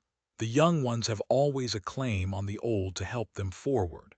I was young myself once and had to do without much help, but help would have been welcome to me if it had been only for the fellow-feeling's sake. But I must consider. Come to me tomorrow at the office, at 9 o'clock. At the office, mind." Mr. Garth would take no important step without consulting Susan, but it must be confessed that before he reached home he had taken his resolution. With regard to a large number of matters about which other men are decided or obstinate, he was the most easily manageable man in the world. He never knew what meat he would choose, and if Susan had said that they ought to live in a 4-roomed cottage in order to save, he would have said, "Let us go," without inquiring into details. But where Caleb's feeling and judgment strongly pronounced, he was a ruler, And in spite of his mildness and timidity in reproving, everyone about him knew that on the exceptional occasions when he chose, he was absolute. He never, indeed, chose to be absolute except on someone else's behalf. On 99 points Mrs. Garth decided, but on the 100th she was often aware that she would have to perform the singularly difficult task of carrying out her own principle, and to make herself subordinate. "It has come round as I thought, Susan," said Caleb, when they were seated alone in the evening. He had already narrated the adventure which had brought about Fred's sharing in his work, but had kept back the further result. "The children are fond of each other, I mean Fred and Mary." Mrs. Garth laid her work on her knee and fixed her penetrating eyes anxiously on her husband. "After we'd done our work, Fred poured it all out to me. He can't bear to be a clergyman, and Mary says she won't have him if he is one, and the lad would like to be under me and give his mind to business, and I've determined to take him and make a man of him." "Caleb," said Mrs. Garth, in a deep contralto expressive of resigned astonishment. "It's a fine thing to do," said Mr. Garth, settling himself firmly against the back of his chair and grasping the elbows. "I shall have trouble with him, but I think I shall carry it through.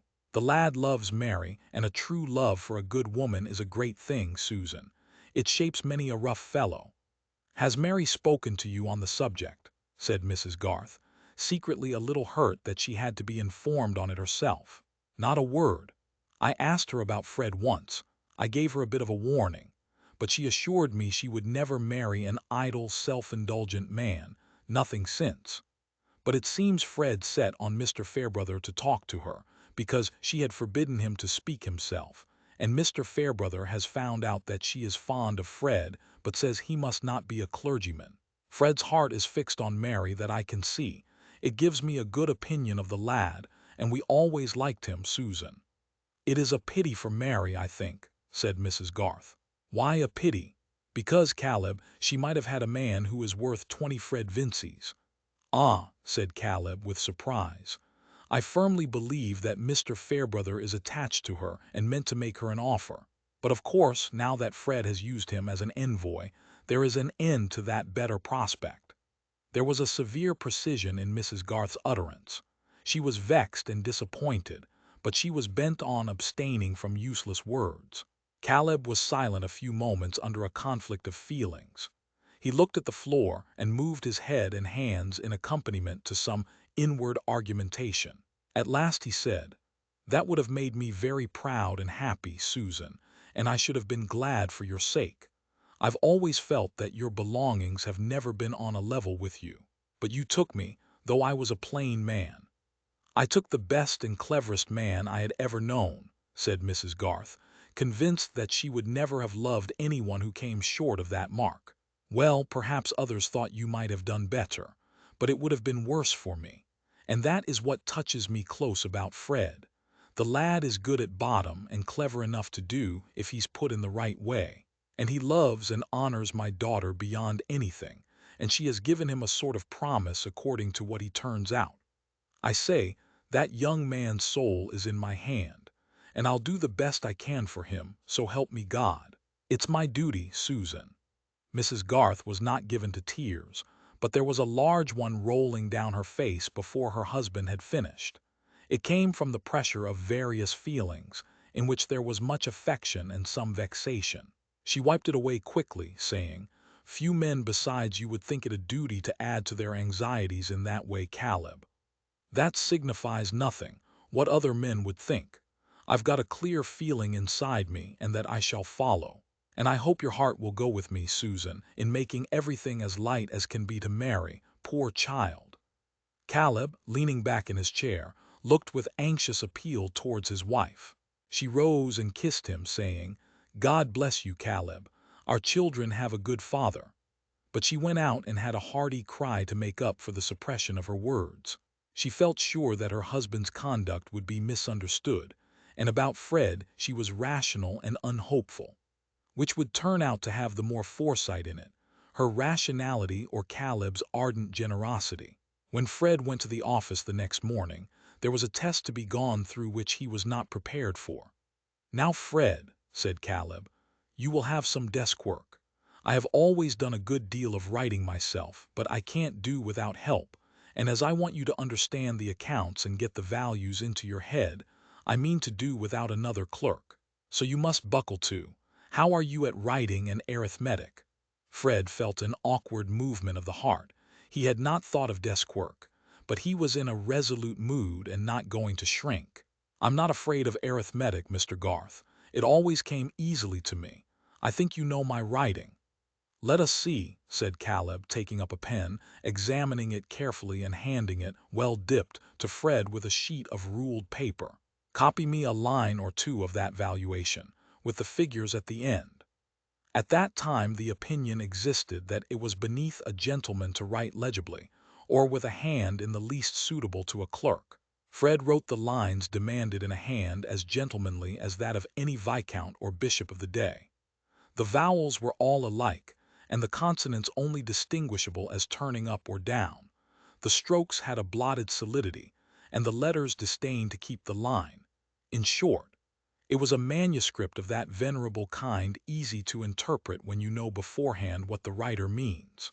As Caleb looked on, his visage showed a growing depression, but when Fred handed him the paper he gave something like a snarl, and rapped the paper passionately with the back of his hand. Bad work like this dispelled all Caleb's mildness. "The deuce!" he exclaimed snarlingly. "To think that this is a country where a man's education may cost hundreds and hundreds, and it turns you out this." Then, in a more pathetic tone, pushing up his spectacles and looking at the unfortunate scribe, "The Lord have mercy on us. Fred, I can't put up with this." "What can I do, Mr. Garth?" said Fred, whose spirits had sunk very low, not only at the estimate of his handwriting, but at the vision of himself as liable to be ranked with office clerks. "Do? Why, you must learn to form your letters and keep the line. What's the use of writing at all if nobody can understand it?" asked Caleb, energetically, quite preoccupied with the bad quality of the work. "Is there so little business in the world that you must be sending puzzles over the country? But that's the way people are brought up. I should lose no end of time with the letters some people send me if Susan did not make them out for me. It's disgusting." Here Caleb tossed the paper from him. Any stranger peeping into the office at that moment might have wondered what was the drama between the indignant man of business and the fine-looking young fellow whose blonde complexion was getting rather patchy as he bit his lip with mortification. Fred was struggling with many thoughts. Mr. Garth had been so kind and encouraging at the beginning of their interview that gratitude and hopefulness had been at a high pitch, and the downfall was proportionate. He had not thought of desk work. In fact, like the majority of young gentlemen, he wanted an occupation which should be free from disagreeables. I cannot tell what might have been the consequences if he had not distinctly promised himself that he would go to Lowick to see Mary and tell her that he was engaged to work under her father. He did not like to disappoint himself there. "I am very sorry," were all the words that he could muster, but Mr. Garth was already relenting. "We must make the best of it, Fred," he began, with a return to his usual quiet tone. "Every man can learn to write. I taught myself. Go at it with a will and sit up at night if the daytime isn't enough. We'll be patient, my boy. Callum shall go on with the books for a bit while you are learning. But now I must be off," said Caleb, rising. "You must let your father know our agreement. You'll save me Callum's salary, you know, when you can write, and I can afford to give you £80 for the first year and more after." When Fred made the necessary disclosure to his parents, the relative effect on the two was a surprise which entered very deeply into his memory. He went straight from Mr. Garth's office to the warehouse, rightly feeling that the most respectful way in which he could behave to his father was to make the painful communication as gravely and formally as possible. Moreover, the decision would be more certainly understood to be final if the interview took place in his father's gravest hours, which were always those spent in his private room at the warehouse. Fred entered on the subject directly, and declared briefly what he had done and was resolved to do, expressing at the end his regret that he should be the cause of disappointment to his father, and taking the blame on his own deficiencies. The regret was genuine, and inspired Fred with strong, simple words. Mr. Vincy listened in profound surprise without uttering even an exclamation, a silence which in his impatient temperament was a sign of unusual emotion. He had not been in good spirits about trade that morning, and the slight bitterness in his lips grew intense as he listened. When Fred had ended, there was a pause of nearly a minute, during which Mr. Vincy replaced a book in his desk and turned the key emphatically. Then he looked at his son steadily and said, "So you've made up your mind at last, sir?" "Yes, father." "Very well, stick to it. I've no more to say. You've thrown away your education and gone down a step in life when I had given you the means of rising, that's all. I am very sorry that we differ, father. I think I can be quite as much of a gentleman at the work I have undertaken as if I had been a curate, but I am grateful to you for wishing to do the best for me. Very well, I have no more to say. I wash my hands of you. I only hope, when you have a son of your own, he will make a better return for the pains you spend on him." This was very cutting to Fred. His father was using that unfair advantage possessed by us all when we are in a pathetic situation and see our own past as if it were simply part of the pathos. In reality, Mr. Vincy's wishes about his son had had a great deal of pride, inconsiderateness, and egoistic folly in them. But still, the disappointed father held a strong lever, and Fred felt as if he were being banished with a malediction. "I hope you will not object to my remaining at home, sir," he said, after rising to go. "I shall have a sufficient salary to pay for my board, as of course I should wish to do." "Board be hanged," said Mr. Vincy, recovering himself in his disgust at the notion that Fred's keep would be missed at his table. "Of course your mother will want you to stay, but I shall keep no horse for you, you understand, and you will pay your own tailor. You will do with a suit or two less, I fancy, when you have to pay for 'em." Fred lingered. There was still something to be said. At last it came. "I hope you will shake hands with me, father, and forgive me the vexation I have caused you." Mr. Vincy from his chair threw a quick glance upward at his son, who had advanced near to him, and then gave his hand, saying hurriedly, "Yes, yes, let us say no more."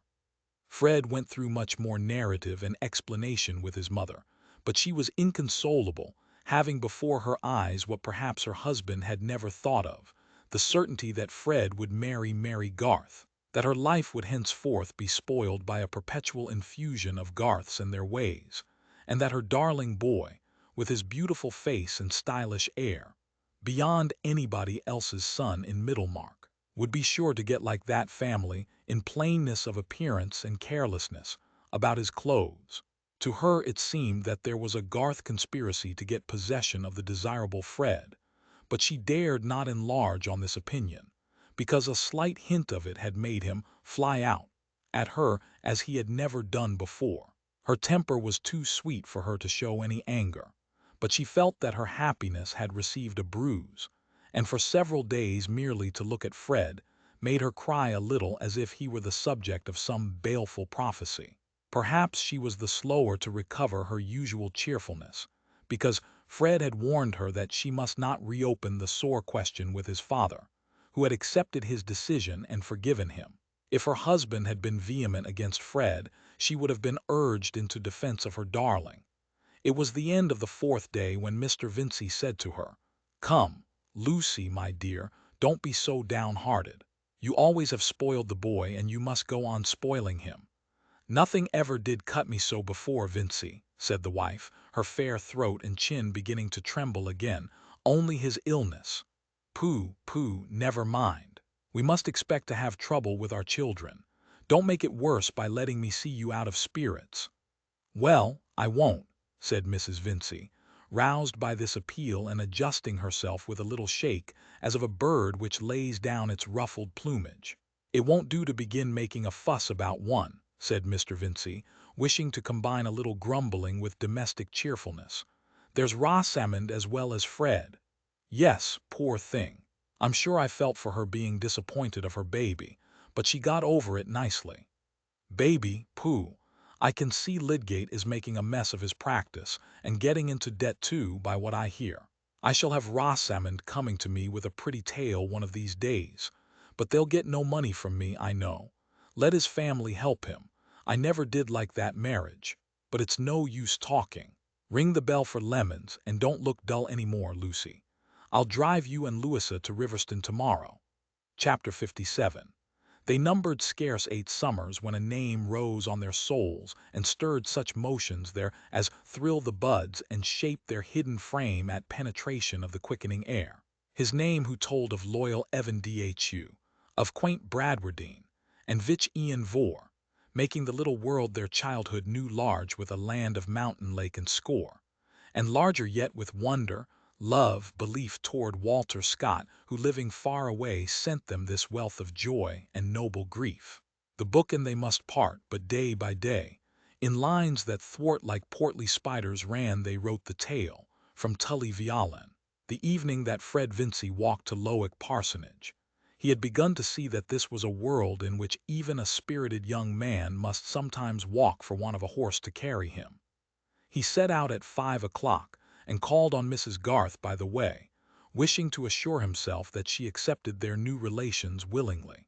He found the family group, dogs and cats included, under the great apple tree in the orchard. It was a festival with Mrs. Garth, for her eldest son, Christy, her peculiar joy and pride, had come home for a short holiday. Christy, who held it the most desirable thing in the world to be a tutor, to study all literatures and be a regenerate Porson, and who was an incorporate criticism on poor Fred, a sort of object lesson given to him by the educational mother. Christy himself, a square-browed, broad-shouldered, masculine edition of his mother, not much higher than Fred's shoulder, which made it the harder that he should be held superior, was always as simple as possible, and thought no more of Fred's disinclination to scholarship than of a giraffe's, wishing that he himself were more of the same height. He was lying on the ground now by his mother's chair, with his straw hat laid flat over his eyes, while Jim on the other side was reading aloud from that beloved writer who has made a chief part in the happiness of many young lives. The volume was Ivanhoe, and Jim was in the great archery scene at the tournament, but suffered much interruption from Ben, who had fetched his own old bow and arrows, and was making himself dreadfully disagreeable, Letty thought, by begging all present to observe his random shots, which no one wished to do except Brownie, the active-minded but probably shallow mongrel, while the grizzled Newfoundland lying in the sun looked on with the dull-eyed neutrality of extreme old age. Letty herself, showing as to her mouth and pinafore some slight signs that she had been assisting at the gathering of the cherries which stood in a coral heap on the tea-table, was now seated on the grass, listening open-eyed to the reading. But the center of interest was changed for all by the arrival of Fred Vincy, when, seating himself on a garden stool, he said that he was on his way to Lowick Parsonage. Ben, who had thrown down his bow and snatched up a reluctant half-grown kitten instead, strode across Fred's outstretched leg and said, "Take me." "Oh, and me too," said Letty. "You can't keep up with Fred and me," said Ben.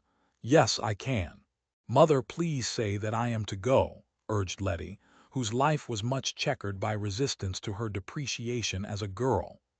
"I shall stay with Christy," observed Jim, as much as to say that he had the advantage of those simpletons.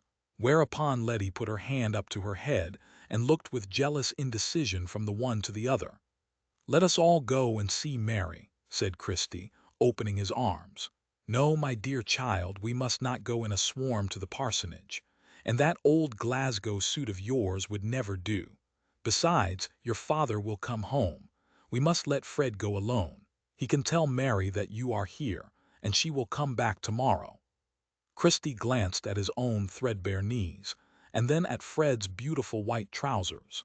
Certainly Fred's tailoring suggested the advantages of an English university, and he had a graceful way even of looking warm and of pushing his hair back with his handkerchief.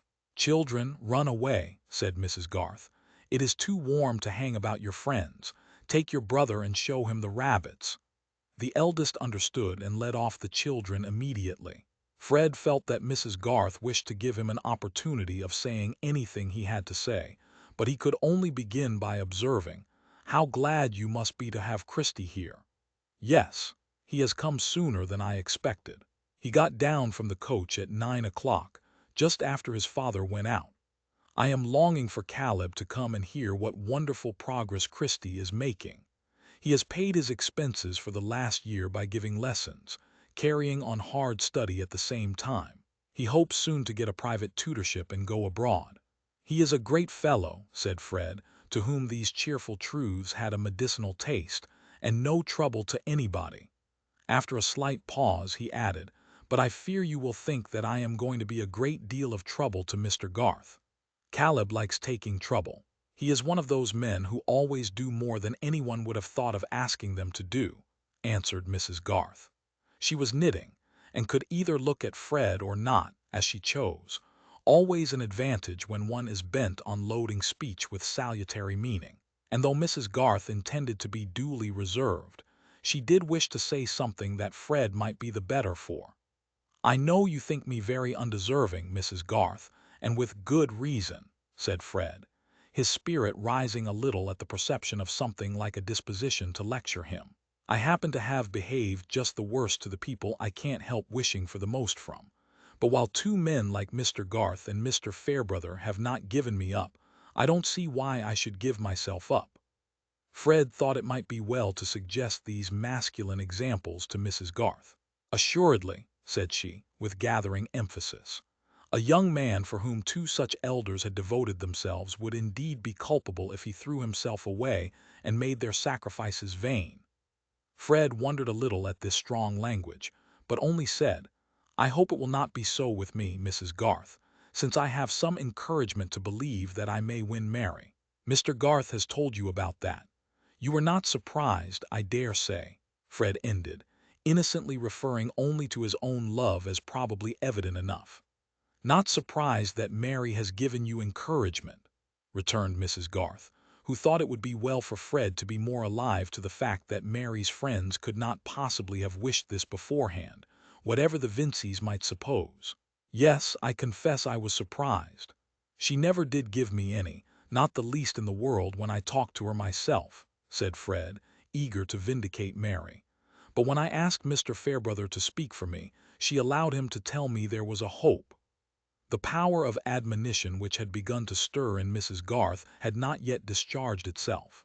It was a little too provoking even for her self-control that this blooming youngster should flourish on the disappointments of sadder and wiser people, making a meal of a nightingale and never knowing it, and that all the while his family should suppose that hers was in eager need of this sprig. And her vexation had fermented the more actively because of its total repression towards her husband. Exemplary wives will sometimes find scapegoats in this way. She now said with energetic decision, "You made a great mistake, Fred, in asking Mr. Fairbrother to speak for you." "Did I?" said Fred, reddening instantaneously. He was alarmed but at a loss to know what Mrs. Garth meant, and added in an apologetic tone, "Mr. Fairbrother has always been such a friend of ours, and Mary, I knew, would listen to him gravely, and he took it on himself quite readily." "Yes, young people are usually blind to everything but their own wishes, and seldom imagine how much those wishes cost others," said Mrs. Garth. She did not mean to go beyond this salutary general doctrine, and threw her indignation into a needless unwinding of her worsted, knitting her brow at it with a grand air. "I cannot conceive how it could be any pain to Mr. Fairbrother," said Fred, who nevertheless felt that surprising conceptions were beginning to form themselves. "Precisely. You cannot conceive," said Mrs. Garth, cutting her words as neatly as possible. For a moment Fred looked at the horizon with a dismayed anxiety, and then turning with a quick movement said almost sharply, "Do you mean to say, Mrs. Garth, that Mr. Fairbrother is in love with Mary?" "And if it were so, Fred, I think you are the last person who ought to be surprised," returned Mrs. Garth, laying her knitting down beside her and folding her arms. It was an unwonted sign of emotion in her that she should put her work out of her hands. In fact, her feelings were divided between the satisfaction of giving Fred his discipline and the sense of having gone a little too far. Fred took his hat and stick and rose quickly. "Then you think I am standing in his way and in Mary's too," he said, in a tone which seemed to demand an answer. Mrs. Garth could not speak immediately. She had brought herself into the unpleasant position of being called on to say what she really felt, yet what she knew there were strong reasons for concealing. And to her the consciousness of having exceeded in words was peculiarly mortifying. Besides, Fred had given out unexpected electricity, and he now added, "Mr. Garth seemed pleased that Mary should be attached to me. He could not have known anything of this." Mrs. Garth felt a severe twinge at this mention of her husband, the fear that Caleb might think her in the wrong not being easily endurable. She answered, wanting to check unintended consequences, "I spoke from inference only. I am not aware that Mary knows anything of the matter." But she hesitated to beg that he would keep entire silence on a subject which she had herself unnecessarily mentioned, not being used to stoop in that way. And while she was hesitating, there was already a rush of unintended consequences under the apple tree where the tea things stood. Ben, bouncing across the grass with Brownie at his heels, and seeing the kitten dragging the knitting by a lengthening line of wool, shouted and clapped his hands. Brownie barked. The kitten, desperate, jumped on the tea table and upset the milk, then jumped down again and swept half the cherries with it. And Ben, snatching up the half-knitted sock top, fitted it over the kitten's head as a new source of madness, while Letty, arriving, cried out to her mother against this cruelty. It was a history as full of sensation as "This is the house that Jack built." Mrs. Garth was obliged to interfere. The other young ones came up, and the tete-a-tete with Fred was ended. He got away as soon as he could, and Mrs. Garth could only imply some retractation of her severity by saying, "God bless you," when she shook hands with him. She was unpleasantly conscious that she had been on the verge of speaking as one of the foolish women speaketh, telling first and entreating silence after. But she had not entreated silence, and to prevent Caleb's blame she determined to blame herself and confess all to him that very night. It was curious what an awful tribunal the mild Caleb's was to her, whenever he set it up. But she meant to point out to him that the revelation might do Fred Vincy a great deal of good. No doubt it was having a strong effect on him as he walked to Lowick. Fred's light, hopeful nature had perhaps never had so much of a bruise as from this suggestion that if he had been out of the way Mary might have made a thoroughly good match. Also he was piqued that he had been what he called such a stupid lout as to ask that intervention from Mr. Fairbrother. But it was not in a lover's nature, it was not in Fred's, that the new anxiety raised about Mary's feelings should not surmount every other. Notwithstanding his trust in Mr. Fairbrother's generosity, notwithstanding what Mary had said to him, Fred could not help feeling that he had a rival. It was a new consciousness, and he objected to it extremely, not being in the least ready to give up Mary for her good, being ready rather to fight for her with any man whatsoever. But the fighting with Mr. Fairbrother must be of a metaphorical kind, which was much more difficult to Fred than the muscular. Certainly, this experience was a discipline for Fred hardly less sharp than his disappointment about his uncle's will.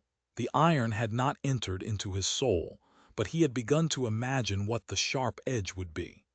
It did not once occur to Fred that Mrs. Garth might be mistaken about Mr. Fairbrother, but he suspected that she might be wrong about Mary. Mary had been staying at the parsonage lately, and her mother might know very little of what had been passing in her mind. He did not feel easier when he found her looking cheerful with the three ladies in the drawing-room. They were in animated discussion on some subject which was dropped when he entered, and Mary was copying the labels from a heap of shallow cabinet drawers, in a minute handwriting which she was skilled in. Mr. Fairbrother was somewhere in the village, and the three ladies knew nothing of Fred's peculiar relation to Mary. It was impossible for either of them to propose that they should walk round the garden, and Fred predicted to himself that he should have to go away without saying a word to her in private. He told her first of Christie's arrival and then of his own engagement with her father, and he was comforted by seeing that this latter news touched her keenly. She said hurriedly, "I am so glad," and then bent over her writing to hinder anyone from noticing her face. But here was a subject which Mrs. Fairbrother could not let pass. "You don't mean, my dear Miss Garth, that you are glad to hear of a young man giving up the church for which he was educated. You only mean that, things being so, you are glad that he should be under an excellent man like your father. No, really, Mrs. Fairbrother, I am glad of both, I fear, said Mary, cleverly getting rid of one rebellious tear. I have a dreadfully secular mind. I never liked any clergyman except the vicar of Wakefield and Mr. Fairbrother. Now why, my dear, said Mrs. Fairbrother, pausing on her large wooden knitting needles and looking at Mary. You have always a good reason for your opinions, but this astonishes me. Of course I put out of the question those who preach new doctrine, but why should you dislike clergymen? Oh dear, said Mary, her face breaking into merriment as she seemed to consider a moment, I don't like their neckcloths. Why, you don't like Camden's then, said Miss Winifred in some anxiety. Yes, I do, said Mary. I don't like the other clergymen's neckcloths because it is they who wear them. How very puzzling, said Miss Noble, feeling that her own intellect was probably deficient. My dear, you are joking. You would have better reasons than these for slighting so respectable a class of men, said Mrs. Fairbrother, majestically. Miss Garth has such severe notions of what people should be that it is difficult to satisfy her, said Fred. Well, I am glad at least that she makes an exception in favor of my son, said the old lady. Mary was wondering at Fred's piqued tone when Mr. Fairbrother came in and had to hear the news about the engagement under Mr. Garth. At the end he said with quiet satisfaction, "That is right," and then bent to look at Mary's labels and praise her handwriting. Fred felt horribly jealous, was glad, of course, that Mr. Fairbrother was so estimable, but wished that he had been ugly and fat as men at 40 sometimes are. It was clear what the end would be, since Mary openly placed Fairbrother above everybody, and these women were all evidently encouraging the affair. He was feeling sure that he should have no chance of speaking to Mary, when Mr. Fairbrother said, "Fred, help me to carry these drawers back into my study. You have never seen my fine new study. Pray come too, Miss Garth. I want you to see a stupendous spider I found this morning." Mary at once saw the vicar's intention. He had never since the memorable evening deviated from his old pastoral kindness towards her, and her momentary wonder and doubt had quite gone to sleep. Mary was accustomed to think rather rigorously of what was probable, and if a belief flattered her vanity, she felt warned to dismiss it as ridiculous, having early had much exercise in such dismissals. It was as she had foreseen. When Fred had been asked to admire the fittings of the study, and she had been asked to admire the spider, Mr. Fairbrother said, "Wait here a minute or two. I am going to look out an engraving which Fred is tall enough to hang for me. I shall be back in a few minutes." And then he went out. Nevertheless, the first word Fred said to Mary was, "It is of no use, whatever I do, Mary. You are sure to marry Fairbrother at last." There was some rage in his tone. "What do you mean, Fred?" Mary exclaimed indignantly, blushing deeply, and surprised out of all her readiness in reply. "It is impossible that you should not see it all clearly enough, you who see everything." "I only see that you are behaving very ill, Fred, in speaking so of Mr. Fairbrother after he has pleaded your cause in every way. How can you have taken up such an idea?" Fred was rather deep, in spite of his irritation. If Mary had really been unsuspicious, there was no good in telling her what Mrs. Garth had said. "It follows as a matter of course," he replied. "When you are continually seeing a man who beats me in everything, and whom you set up above everybody, I can have no fair chance." "You are very ungrateful, Fred," said Mary. "I wish I had never told Mr. Fairbrother that I cared for you in the least." "No, I am not ungrateful. I should be the happiest fellow in the world if it were not for this. I told your father everything, and he was very kind. He treated me as if I were his son.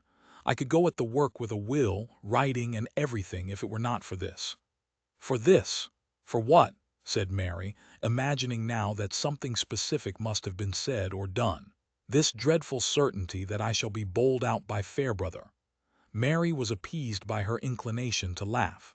"Fred," she said, peeping round to catch his eyes, which were sulkily turned away from her, "you are too delightfully ridiculous.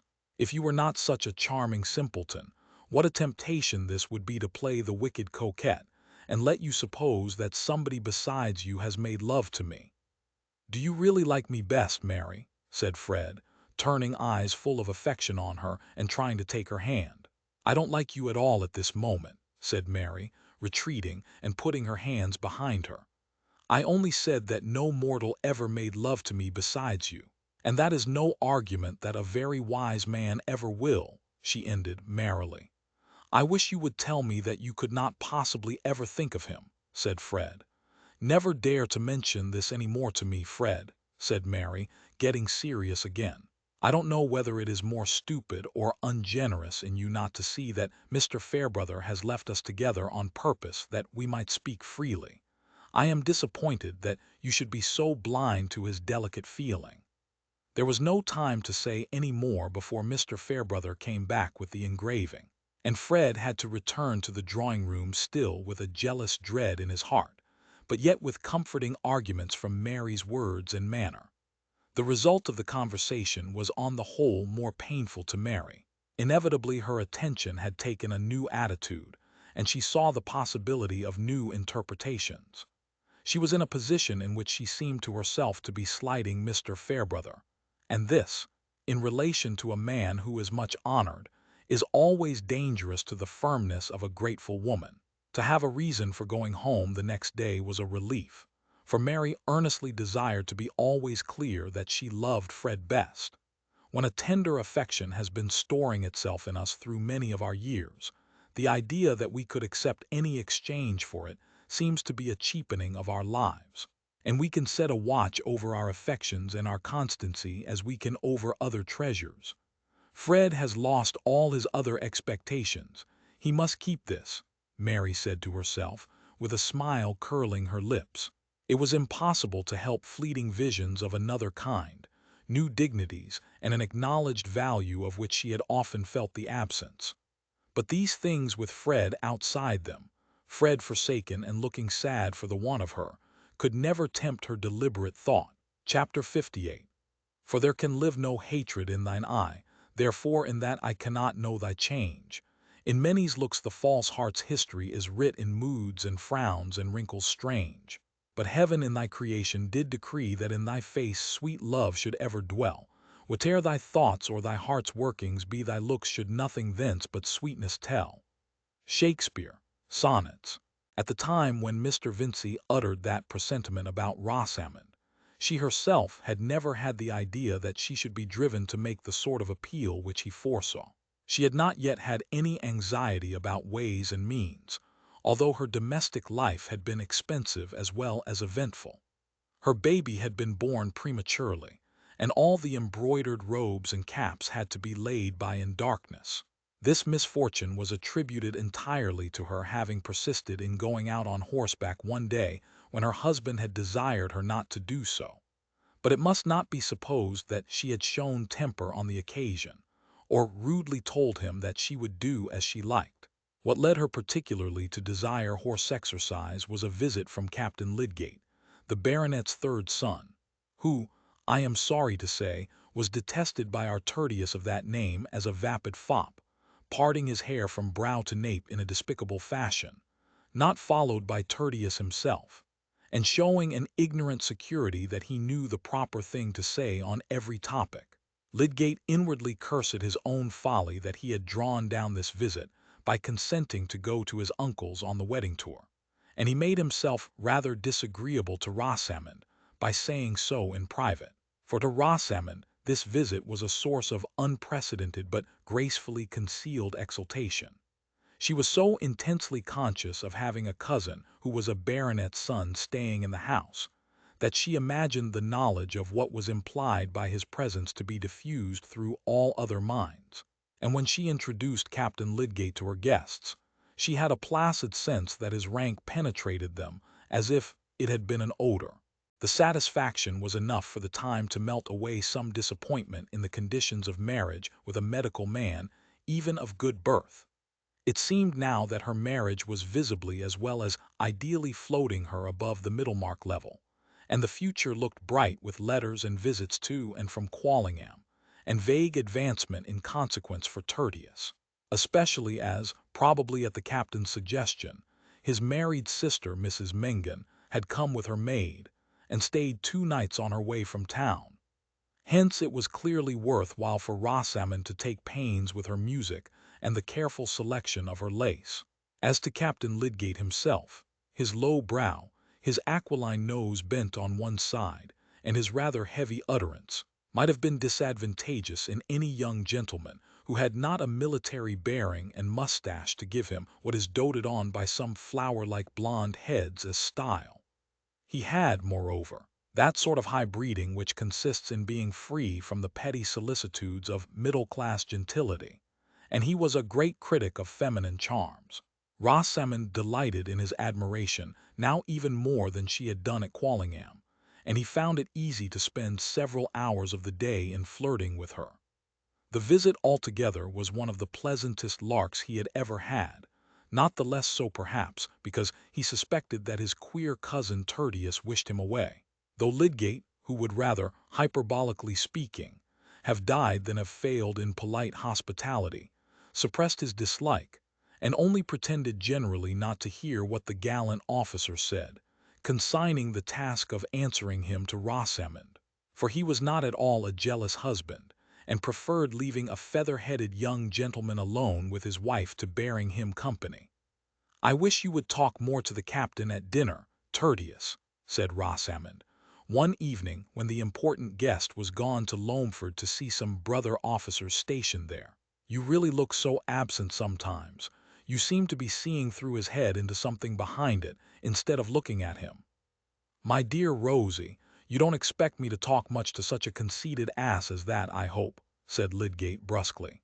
"If he got his head broken, I might look at it with interest, not before." "I cannot conceive why you should speak of your cousin so contemptuously," said Rosamond, her fingers moving at her work while she spoke with a mild gravity which had a touch of disdain in it. "Ask Ladislaw if he doesn't think your captain the greatest bore he ever met with. Ladislaw has almost forsaken the house since he came." Rosamond thought she knew perfectly well why Mr. Ladislaw disliked the captain. He was jealous, and she liked his being jealous. "It is impossible to say what will suit eccentric persons," she answered, "but in my opinion Captain Lydgate is a thorough gentleman, and I think you ought not, out of respect to Sir Godwin, to treat him with neglect." "No, dear, but we have had dinners for him, and he comes in and goes out as he likes. He doesn't want me. Still, when he is in the room, you might show him more attention. He may not be a phoenix of cleverness in your sense. His profession is different, but it would be all the better for you to talk a little on his subjects. I think his conversation is quite agreeable, and he is anything but an unprincipled man. The fact is, you would wish me to be a little more like him, Rosie," said Lydgate, in a sort of resigned murmur, with a smile which was not exactly tender and certainly not merry. Rosamond was silent and did not smile again, but the lovely curves of her face looked good-tempered enough without smiling. Those words of Lydgate's were like a sad milestone marking how far he had traveled from his old dreamland, in which Rosamond Vincy appeared to be that perfect piece of womanhood who would reverence her husband's mind after the fashion of an accomplished mermaid, using her comb and looking-glass, and singing her song for the relaxation of his adored wisdom alone. He had begun to distinguish between that imagined adoration and the attraction towards a man's talent, because it gives him prestige, and is like an order in his buttonhole or an honorable before his name. It might have been supposed that Rosamond had traveled too, since she had found the pointless conversation of Mr. Ned Plymdale perfectly wearisome. But to most mortals there is a stupidity which is unendurable and a stupidity which is altogether acceptable. Else, indeed, what would become of social bonds? Captain Lydgate's stupidity was delicately scented, carried itself with style, talked with a good accent, and was closely related to Sir Godwin. Rosamond found it quite agreeable and caught many of its phrases. Therefore, since Rosamond, as we know, was fond of horseback, there were plenty of reasons why she should be tempted to resume her riding when Captain Lydgate, who had ordered his man with 2 horses to follow him and put up at the Green Dragon, begged her to go out on the gray, which he warranted to be gentle and trained to carry a lady. Indeed, He had bought it for his sister, and was taking it to Quallingham. Rosamond went out the first time without telling her husband, and came back before his return. But the ride had been so thorough a success, and she declared herself so much the better in consequence, that he was informed of it with full reliance on his consent that she should go riding again. On the contrary, Lydgate was more than hurt. He was utterly confounded that she had risked herself on a strange horse without referring the matter to his wish. After the first almost thundering exclamations of astonishment, which sufficiently warned Rosamond of what was coming, he was silent for some moments. "However, you have come back safely," he said at last in a decisive tone. "You will not go again, Rosie. That is understood. If it were the quietest, most familiar horse in the world, there would always be the chance of accident. And you know very well that I wished you to give up riding the roan on that account. But there is the chance of accident indoors, Tertius." "My darling, don't talk nonsense," said Lydgate in an imploring tone. "Surely I am the person to judge for you. I think it is enough that I say you are not to go again."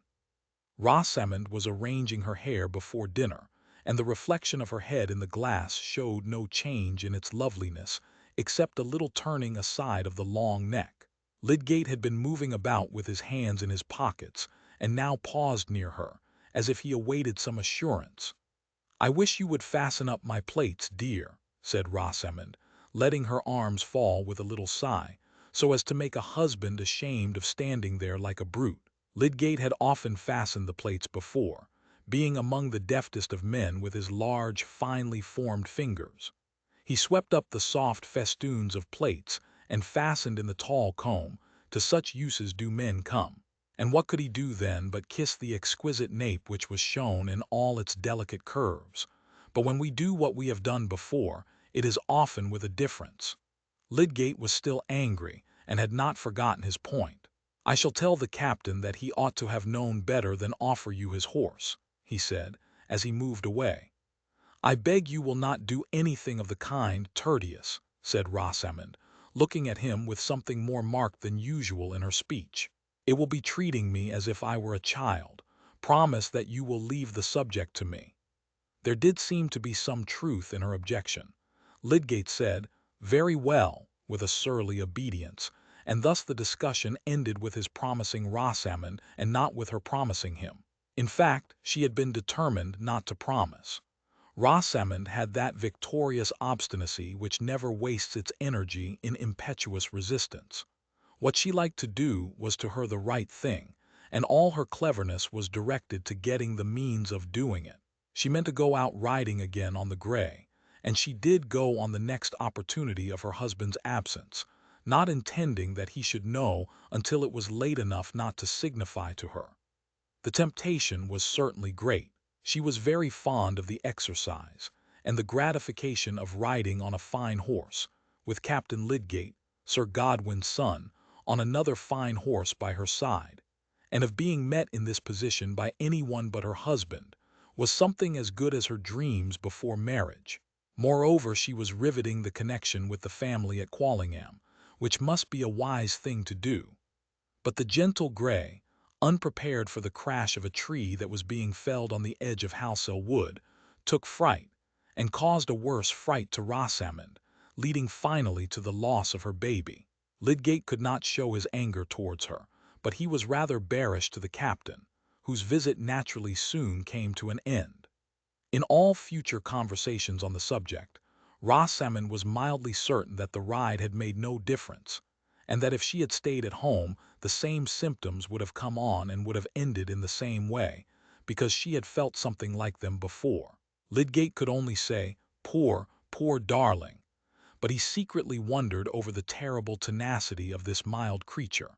There was gathering within him an amazed sense of his powerlessness over Rosamond. His superior knowledge and mental force, instead of being, as he had imagined, a shrine to consult on all occasions, was simply set aside on every practical question. He had regarded Rosamond's cleverness as precisely of the receptive kind which became a woman. He was now beginning to find out what that cleverness was, what was the shape into which it had run as into a close network aloof and independent. No one quicker than Rosamond to see causes and effects which lay within the track of her own tastes and interests. She had seen clearly Lydgate's preeminence in Middlemarch society, and could go on imaginatively tracing still more agreeable social effects when his talent should have advanced him. But for her, his professional and scientific ambition had no other relation to these desirable effects than if they had been the fortunate discovery of an ill-smelling oil. And that oil apart, with which she had nothing to do, of course she believed in her own opinion more than she did in his. Lydgate was astounded to find in numberless trifling matters, as well as in this last serious case of the writing, that affection did not make her compliant. He had no doubt that the affection was there, and had no presentiment that he had done anything to repel it. For his own part he said to himself that he loved her as tenderly as ever, and could make up his mind to her negations. But, well, Lydgate was much worried, and conscious of new elements in his life as noxious to him, as an inlet of mud to a creature that has been used to breathe and bathe and dart after its illuminated prey in the clearest of waters. Rosamond was soon looking lovelier than ever at her work-table, enjoying drives in her father's phaeton, and thinking it likely that she might be invited to Quallingham.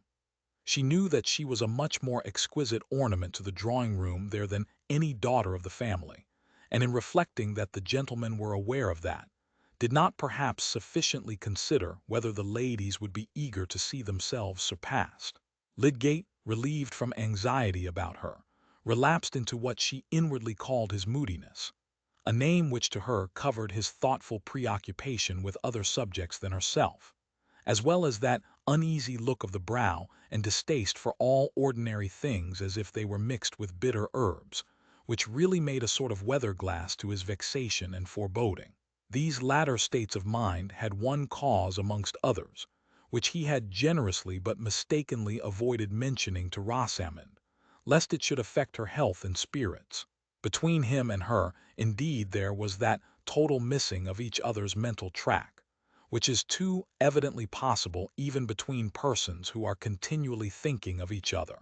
To Lydgate it seemed that he had been spending month after month in sacrificing more than half of his best intent and best power to his tenderness for Rosamond, bearing her little claims and interruptions without impatience, and above all, bearing without betrayal of bitterness to look through less and less of interfering illusion at the blank unreflecting surface her mind presented to his ardor for the more impersonal ends of his profession and his scientific study, an ardor which he had fancied that the ideal wife must somehow worship as sublime, though not in the least knowing why. But his endurance was mingled with a self-discontent which, if we know how to be candid, we shall confess to make more than half our bitterness under grievances, wife or husband included. It always remains true that if we had been greater, circumstance would have been less strong against us. Lydgate was aware that his concessions to Rosamond were often little more than the lapse of slackening resolution, the creeping paralysis apt to seize an enthusiasm which is out of adjustment to a constant portion of our lives. And on Lydgate's enthusiasm there was constantly pressing not a simple weight of sorrow, but the biting presence of a petty degrading care, such as casts the blight of irony over all higher effort. This was the care which he had hitherto abstained from mentioning to Rosamond, and he believed, with some wonder, that it had never entered her mind, though certainly no difficulty could be less mysterious. It was an inference with a conspicuous handle to it, and had been easily drawn by indifferent observers, that Lydgate was in debt, and he could not succeed in keeping out of his mind for long together that he was every day getting deeper into that swamp, which tempts men towards it with such a pretty covering of flowers and verdure. It is wonderful how soon a man gets up to his chin there, in a condition in which, in spite of himself, he is forced to think chiefly of release, though he had a scheme of the universe in his soul. 18 months ago Lydgate was poor, but had never known the eager want of small sums, and felt rather a burning contempt for anyone who descended a step in order to gain them. He was now experiencing something worse than a simple deficit. He was assailed by the vulgar, hateful trials of a man who has bought and used a great many things which might have been done without, and which he is unable to pay for, though the demand for payment has become pressing.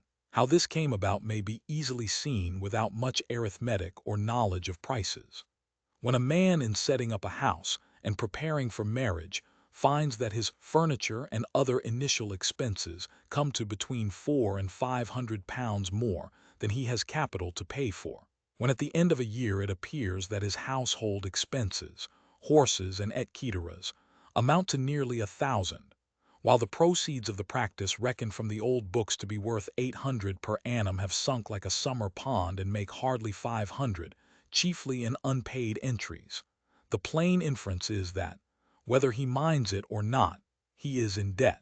Those were less expensive times than our own, and provincial life was comparatively modest. But the ease with which a medical man who had lately bought a practice, who thought that he was obliged to keep 2 horses, whose table was supplied without stint, and who paid an insurance on his life and a high rent for house and garden, might find his expenses doubling his receipts, can be conceived by anyone who does not think these details beneath his consideration.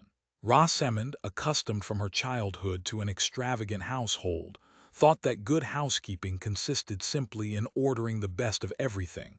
Nothing else answered. And Lydgate supposed that, if things were done at all, they must be done properly. He did not see how they were to live otherwise. If each head of household expenditure had been mentioned to him beforehand, he would have probably observed that it could hardly come to much. And if anyone had suggested a saving on a particular article, for example, the substitution of cheap fish for deer, it would have appeared to him simply a penny-wise, mean notion.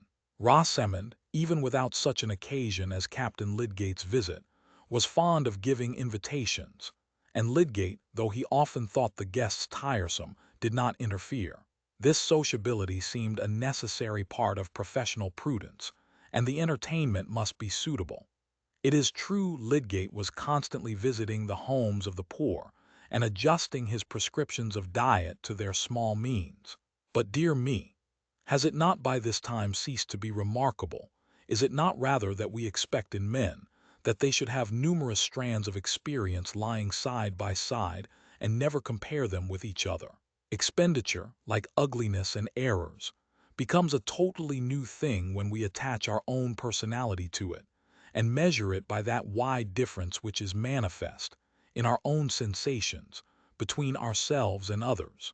Lydgate believed himself to be careless about his dress, and he despised a man who calculated the effects of his costume. It seemed to him only a matter of course that he had abundance of fresh garments. Such things were naturally ordered in sheaves. It must be remembered that he had never hitherto felt the check of importunate debt, and he walked by habit, not by self-criticism. But the check had come. Its novelty made it the more irritating. He was amazed, disgusted that conditions so foreign to all his purposes, so hatefully disconnected with the objects he cared to occupy himself with, should have lain in ambush and clutched him when he was unaware. And there was not only the actual debt. There was the certainty that in his present position he must go on deepening it. 2 furnishing tradesmen at Brassing, whose bills had been incurred before his marriage, and whom uncalculated current expenses had ever since prevented him from paying, had repeatedly sent him unpleasant letters which had forced themselves on his attention. This could hardly have been more galling to any disposition than to Lydgate's, with his intense pride, his dislike of asking a favor or being under an obligation to anyone. He had scorned even to form conjectures about Mr. Vincy's intentions on money matters, and nothing but extremity could have induced him to apply to his father-in-law, even if he had not been made aware in various indirect ways since his marriage that Mr. Vincy's own affairs were not flourishing, and that the expectation of help from him would be resented. Some men easily trust in the readiness of friends. It had never in the former part of his life occurred to Lydgate that he should need to do so. He had never thought what borrowing would be to him. But now that the idea had entered his mind, he felt that he would rather incur any other hardship. In the meantime he had no money or prospects of money, and his practice was not getting more lucrative. No wonder that Lydgate had been unable to suppress all signs of inward trouble during the last few months, and now that Rosamond was regaining brilliant health, he meditated taking her entirely into confidence on his difficulties. New conversance with tradesmen's bills had forced his reasoning into a new channel of comparison. He had begun to consider from a new point of view what was necessary and unnecessary in goods ordered, and to see that there must be some change of habits. How could such a change be made without Rosamond's concurrence? The immediate occasion of opening the disagreeable fact to her was forced upon him. Having no money, and having privately sought advice as to what security could possibly be given by a man in his position, Lydgate had offered the one good security in his power to the less peremptory creditor, who was a silversmith and jeweler, and who consented to take on himself the upholsterer's credit also, accepting interest for a given term. The security necessary was a bill of sale on the furniture of his house, which might make a creditor easy for a reasonable time about a debt amounting to less than £400, and the silversmith, Mr. Dover, was willing to reduce it by taking back a portion of the plate and any other article which was as good as new. Any other article was a phrase delicately implying jewelry, and more particularly some purple amethysts costing £30, which Lydgate had bought as a bridal present. Opinions may be divided as to his wisdom in making this present. Some may think that it was a graceful attention to be expected from a man like Lydgate, and that the fault of any troublesome consequences lay in the pinched narrowness of provincial life at that time, which offered no conveniences for professional people whose fortune was not proportioned to their tastes. Also in Lydgate's ridiculous fastidiousness about asking his friends for money. However, it had seemed a question of no moment to him on that fine morning when he went to give a final order for plate, in the presence of other jewels enormously expensive, and as an addition to orders of which the amount had not been exactly calculated. £30 for ornaments so exquisitely suited to Rosamond's neck and arms could hardly appear excessive when there was no ready cash for it to exceed. But at this crisis, Lydgate's imagination could not help dwelling on the possibility of letting the amethysts take their place again among Mr. Dover's stock, though he shrank from the idea of proposing this to Rosamond, having been roused to discern consequences which he had never been in the habit of tracing. He was preparing to act on this discernment with some of the rigor, by no means all, that he would have applied in pursuing experiment. He was nerving himself to this rigor as he rode from Brassing, and meditated on the representations he must make to Rosamond. It was evening when he got home. He was intensely miserable, this strong man of 29 and of many gifts. He was not saying angrily within himself that he had made a profound mistake, but the mistake was at work in him like a recognized chronic disease, mingling its uneasy importunities with every prospect, and enfeebling every thought. As he went along the passage to the drawing-room, he heard the piano and singing.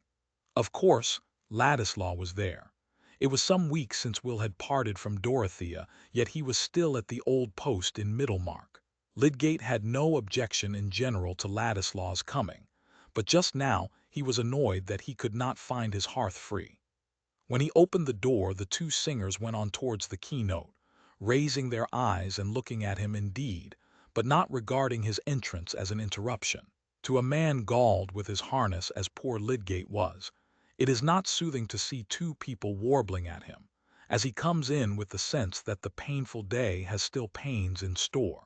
His face, already paler than usual, took on a scowl as he walked across the room and flung himself into a chair. The singers, feeling themselves excused by the fact that they had only 3 bars to sing, now turned round. "How are you, Lydgate?" said Will, coming forward to shake hands. Lydgate took his hand, but did not think it necessary to speak. "Have you dined, Tertius? I expected you much earlier," said Rosamond, who had already seen that her husband was in a horrible humor. She seated herself in her usual place as she spoke. "I have dined. I should like some tea, please," said Lydgate curtly, still scowling and looking markedly at his legs stretched out before him. Will was too quick to need more. "I shall be off," he said, reaching his hat. "Tea is coming," said Rosamond. "Pray don't go." "Yes, Lydgate is bored," said Will, who had more comprehension of Lydgate than Rosamond had, and was not offended by his manner, easily imagining outdoor causes of annoyance. "There is the more need for you to stay," said Rosamond, playfully and in her lightest accent. "He will not speak to me all the evening." "Yes, Rosamond, I shall," said Lydgate in his strong baritone. "I have some serious business to speak to you about." No introduction of the business could have been less like that which Lydgate had intended, but her indifferent manner had been too provoking. "There, you see," said Will. "I'm going to the meeting about the Mechanics' Institute.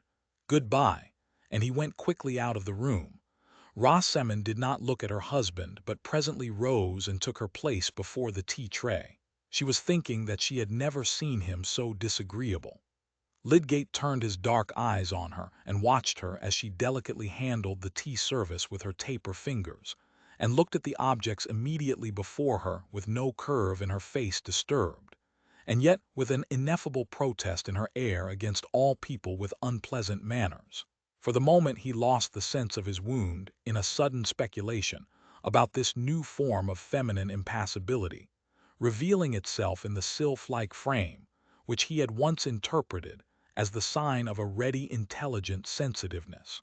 His mind glancing back to Laura while he looked at Rosamond, he said inwardly, "Would she kill me because I wearied her?" And then, "It is the way with all women." But this power of generalizing which gives men so much the superiority in mistake over the dumb animals was immediately thwarted by Lydgate's memory of wondering impressions from the behavior of another woman, from Dorothea's looks and tones of emotion about her husband when Lydgate began to attend him, from her passionate cry to be taught what would best comfort that man for whose sake it seemed as if she must quell every impulse in her except the yearnings of faithfulness and compassion. These revived impressions succeeded each other quickly and dreamily in Lydgate's mind while the tea was being brewed. He had shut his eyes in the last instant of reverie while he heard Dorothea saying, "Advise me. Think what I can do. He has been all his life laboring and looking forward. He minds about nothing else, and I mind about nothing else." That voice of deep-souled womanhood had remained within him, as the enkindling conceptions of dead and sceptic genius had remained within him. Is there not a genius for feeling nobly which also reigns over human spirits and their conclusions? The tones were a music from which he was falling away. He had really fallen into a momentary doze, when Rosamond said in her silvery neutral way, "Here is your tea, Tertius," setting it on the small table by his side, and then moved back to her place without looking at him. Lydgate was too hasty in attributing insensibility to her. After her own fashion, she was sensitive enough and took lasting impressions. Her impression now was one of offense and repulsion. But then, Rosamond had no scowls and had never raised her voice. She was quite sure that no one could justly find fault with her. Perhaps Lydgate and she had never felt so far off each other before. But there were strong reasons for not deferring his revelation, even if he had not already begun it by that abrupt announcement. Indeed, some of the angry desire to rouse her into more sensibility on his account which had prompted him to speak prematurely still mingled with his pain in the prospect of her pain. But he waited till the tray was gone, the candles were lit, and the evening quiet might be counted on. The interval had left time for repelled tenderness to return into the old course. He spoke kindly. "Dear Rosie, lay down your work and come to sit by me," he said, gently, pushing away the table, and stretching out his arm to draw a chair near his own. Rosamond obeyed. As she came towards him in her drapery of transparent, faintly tinted muslin, her slim yet round figure never looked more graceful. As she sat down by him and laid one hand on the elbow of his chair, at last looking at him and meeting his eyes, her delicate neck and cheek and purely cut lips never had more of that untarnished beauty which touches as in springtime and infancy and all sweet freshness. It touched Lydgate now, and mingled the early moments of his love for her with all the other memories which were stirred in this crisis of deep trouble. He laid his ample hand softly on hers, saying, dear, with the lingering utterance which affection gives to the word. Rosamond, too, was still under the power of that same past, and her husband was still in part the Lydgate whose approval had stirred delight. She put his hair lightly away from his forehead, then laid her other hand on his, and was conscious of forgiving him. "I am obliged to tell you what will hurt you, Rosie, but there are things which husband and wife must think of together. I dare say it has occurred to you already that I am short of money." Lydgate paused, but Rosamond turned her neck and looked at a vase on the mantelpiece. "I was not able to pay for all the things we had to get before we were married, and there have been expenses since which I have been obliged to meet. The consequence is, there is a large debt at Brassing, £380, which has been pressing on me a good while, and in fact we are getting deeper every day, for people don't pay me the faster because others want the money. I took pains to keep it from you while you were not well, but now we must think together about it, and you must help me." "What can I do, Tertius?" said Rosamond, turning her eyes on him again. "That little speech of 4 words, like so many others in all languages, is capable by varied vocal inflections of expressing all states of mind from helpless dimness to exhaustive argumentative perception, from the completest self-devoting fellowship to the most neutral aloofness." Rosamond's thin utterance threw into the words "what can I do?" as much neutrality as they could hold. They fell like a mortal chill on Lydgate's roused tenderness. He did not storm in indignation. He felt too sad a sinking of the heart. And when he spoke again, it was more in the tone of a man who forces himself to fulfill a task. "It is necessary for you to know, because I have to give security for a time, and a man must come to make an inventory of the furniture." Rosamond colored deeply. "Have you not asked Papa for money?" she said, as soon as she could speak. "No." "Then I must ask him," she said, releasing her hands from Lydgate's and rising to stand at 2 yards' distance from him. "No, Rosie," said Lydgate decisively. "It is too late to do that. The inventory will be begun tomorrow. Remember, it is a mere security. It will make no difference. It is a temporary affair.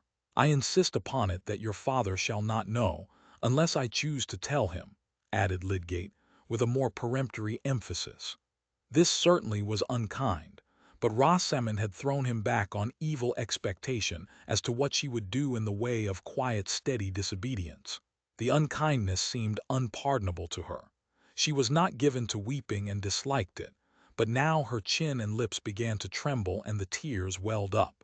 Perhaps it was not possible for Lydgate, under the double stress of outward material difficulty and of his own proud resistance to humiliating consequences, to imagine fully what this sudden trial was to a young creature who had known nothing but indulgence, and whose dreams had all been of new indulgence, more exactly to her taste.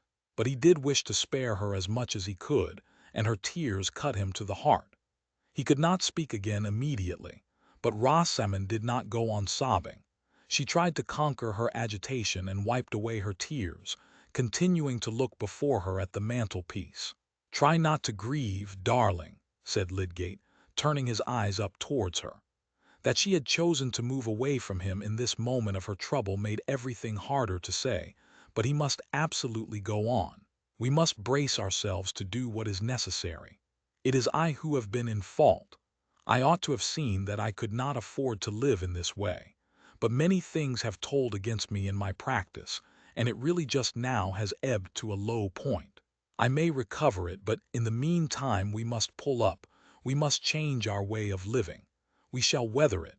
When I have given this security, I shall have time to look about me. And you are so clever that if you turn your mind to managing you will school me into carefulness. I have been a thoughtless rascal about squaring prices. But come, dear, sit down and forgive me." Lydgate was bowing his neck under the yoke like a creature who had talons, but who had reason too, which often reduces us to meekness. When he had spoken the last words in an imploring tone, Rosamond returned to the chair by his side. His self-blame gave her some hope that he would attend to her opinion, and she said, "Why can you not put off having the inventory made? You can send the men away tomorrow when they come." "I shall not send them away," said Lydgate, the peremptoriness rising again, Was it of any use to explain? If we left Middlemarch, there would of course be a sale, and that would do as well. But we are not going to leave Middlemarch. I am sure, Tertius, it would be much better to do so. Why can we not go to London? Or near Durham, where your family is known? We can go nowhere without money, Rosamond. Your friends would not wish you to be without money, and surely these odious tradesmen might be made to understand that, and to wait, if you would make proper representations to them. This is idle, Rosamond, said Lydgate angrily. You must learn to take my judgment on questions you don't understand. I have made necessary arrangements, and they must be carried out. As to friends, I have no expectations whatever from them, and shall not ask them for anything. Rosamond sat perfectly still. The thought in her mind was that if she had known how Lydgate would behave, she would never have married him. "We have no time to waste now on unnecessary words, dear," said Lydgate, trying to be gentle again. "There are some details that I want to consider with you. Dover says he will take a good deal of the plate back again, and any of the jewelry we like. He really behaves very well." "Are we to go without spoons and forks, then?" said Rosamond, whose very lips seemed to get thinner with the thinness of her utterance. She was determined to make no further resistance or suggestions. "Oh no, dear," said Lydgate. "But look here," he continued, drawing a paper from his pocket and opening it. "Here is Dover's account. See, I have marked a number of articles, which if we returned them would reduce the amount by £30 and more. I have not marked any of the jewelry." Lydgate had really felt this point of the jewelry very bitter to himself, but he had overcome the feeling by severe argument. He could not propose to Rosamond that she should return any particular present of his, but he had told himself that he was bound to put Dover's offer before her, and her inward prompting might make the affair easy. "It is useless for me to look, Tertius," said Rosamond calmly. "You will return what you please." She would not turn her eyes on the paper, and Lydgate, flushing up to the roots of his hair, drew it back and let it fall on his knee. Meanwhile Rosamond quietly went out of the room, leaving Lydgate helpless and wondering. Was she not coming back? It seemed that she had no more identified herself with him than if they had been creatures of different species and opposing interests. He tossed his head and thrust his hands deep into his pockets with a sort of vengeance. There was still science. There were still good objects to work for. He must give a tug still, all the stronger because other satisfactions were going. But the door opened and Rosamond re-entered. She carried the leather box containing the amethysts, and a tiny ornamental basket which contained other boxes, and laying them on the chair where she had been sitting, she said, with perfect propriety in her air, "This is all the jewelry you ever gave me. You can return what you like of it, and of the plate also. You will not, of course, expect me to stay at home tomorrow. I shall go to Papa's."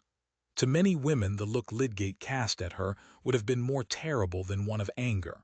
It had in it a despairing acceptance of the distance she was placing between them. "And when shall you come back again?" he said, with a bitter edge on his accent. "Oh, in the evening. Of course I shall not mention the subject to Mamma." Rosamond was convinced that no woman could behave more irreproachably than she was behaving, and she went to sit down at her work-table. Lydgate sat meditating a minute or two, and the result was that he said, with some of the old emotion in his tone, "Now we have been united, Rosie, you should not leave me to myself in the first trouble that has come." "Certainly not," said Rosamond. "I shall do everything it becomes me to do. It is not right that the thing should be left to servants, or that I should have to speak to them about it. And I shall be obliged to go out, I don't know how early. I understand your shrinking from the humiliation of these money affairs. But my dear Rosamond, as a question of pride, which I feel just as much as you can, it is surely better to manage the thing ourselves, and let the servants see as little of it as possible. And since you are my wife, there is no hindering your share in my disgraces, if there were disgraces." Rosamond did not answer immediately, but at last she said, "Very well, I will stay at home. I shall not touch these jewels, Rosie. Take them away again. But I will write out a list of plate that we may return, and that can be packed up and sent at once. The servants will know that, said Rosamond, with the slightest touch of sarcasm. "Well, we must meet some disagreeables as necessities. Where is the ink, I wonder?" said Lydgate, rising and throwing the account on the larger table where he meant to write. Rosamond went to reach the inkstand, and after setting it on the table was going to turn away, when Lydgate, who was standing close by, put his arm round her and drew her towards him, saying, "Come, darling, let us make the best of things. It will only be for a time, I hope, that we shall have to be stingy and particular. Kiss me." His native warm-heartedness took a great deal of quenching, and it is a part of manliness for a husband to feel keenly the fact that an inexperienced girl has got into trouble by marrying him. She received his kiss and returned it faintly, and in this way an appearance of accord was recovered for the time. But Lydgate could not help looking forward with dread to the inevitable future discussions about expenditure and the necessity for a complete change in their way of living. Chapter 59. They said of old the soul had human shape, but smaller, subtler than the fleshly self, so wandered forth for airing when it pleased. And see, beside her cherub face there floats a pale-lipped form aerial whispering its promptings in that little shell her ear. News is often dispersed as thoughtlessly and effectively as that pollen which the bees carry off, having no idea how powdery they are, when they are buzzing in search of their particular nectar. This fine comparison has reference to Fred Vincy, who on that evening at Lowick Parsonage heard a lively discussion among the ladies on the news which their old servant had got from Tantrip concerning Mr. Casaubon's strange mention of Mr. Ladislaw, in a codicil to his will made not long before his death. Miss Winifred was astounded to find that her brother had known the fact before, and observed that Camden was the most wonderful man for knowing things and not telling them. Whereupon Mary Garth said that the codicil had perhaps got mixed up with the habits of spiders, which Miss Winifred never would listen to. Mrs. Fairbrother considered that the news had something to do with their having only once seen Mr. Ladislaw at Lowick, and Miss Noble made many small compassionate mewings. Fred knew little and cared less about Ladislaw and the Casaubons, and his mind never recurred to that discussion, till one day calling on Rosamond at his mother's request to deliver a message as he passed, he happened to see Ladislaw going away. Fred and Rosamond had little to say to each other now that marriage had removed her from collision with the unpleasantness of brothers, and especially now that he had taken what she held the stupid and even reprehensible step of giving up the church to take to such a business as Mr. Garth's. Hence Fred talked by preference of what he considered indifferent news, and apropos of that young Ladislaw, mentioned what he had heard at Lowick Parsonage. Now Lydgate, like Mr. Fairbrother, knew a great deal more than he told, and when he had once been set thinking about the relation between Will and Dorothea, his conjectures had gone beyond the fact. He imagined that there was a passionate attachment on both sides, and this struck him as much too serious to gossip about. He remembered Will's irritability when he had mentioned Mrs. Casaubon, and was the more circumspect. On the whole, his surmises, in addition to what he knew of the fact, increased his friendliness and tolerance towards Ladislaw, and made him understand the vacillation which kept him at Middlemarch after he had said that he should go away. It was significant of the separateness between Lydgate's mind and Rosamond's that he had no impulse to speak to her on the subject. Indeed, he did not quite trust her reticence towards Will, and he was right there, though he had no vision of the way in which her mind would act in urging her to speak. When she repeated Fred's news to Lydgate, he said, "Take care you don't drop the faintest hint to Ladislaw, Rosie. He is likely to fly out as if you insulted him. Of course it is a painful affair." Rosamond turned her neck and patted her hair, looking the image of placid indifference. But the next time Will came when Lydgate was away, she spoke archly about his not going to London as he had threatened. "I know all about it. I have a confidential little bird," said she, showing very pretty airs of her head over the bit of work held high between her active fingers. "There is a powerful magnet in this neighborhood." "To be sure there is. Nobody knows that better than you," said Will, with light gallantry, but inwardly prepared to be angry. "It is really the most charming romance." Mr. Casaubon jealous, and foreseeing that there was no one else whom Mrs. Casaubon would so much like to marry, and no one who would so much like to marry her as a certain gentleman, and then laying a plan to spoil all by making her forfeit her property if she did marry that gentleman, and then, oh, I have no doubt the end will be thoroughly romantic. Great God! What do you mean? Said Will, flushing over face and ears, his features seeming to change as if he had had a violent shake. Don't joke. Tell me what you mean. You don't really know, said Rosamond, no longer playful, and desiring nothing better than to tell in order that she might evoke effects. No, he returned, impatiently. Don't know that Mr. Casaubon has left it in his will that if Mrs. Casaubon marries you she is to forfeit all her property. How do you know that it is true? Said Will, eagerly. My brother Fred heard it from the Fairbrothers. Will started up from his chair and reached his hat. I dare say she likes you better than the property, said Rosamond, looking at him from a distance. Pray don't say any more about it, said Will, in a hoarse undertone extremely unlike his usual light voice. It is a foul insult to her and to me. Then he sat down absently, looking before him but seeing nothing. Now you are angry with me, said Rosamond. It is too bad to bear me malice. You ought to be obliged to me for telling you. So I am, said Will, abruptly, speaking with that kind of double soul which belongs to dreamers who answer questions. I expect to hear of the marriage, said Rosamond playfully. Never, you will never hear of the marriage.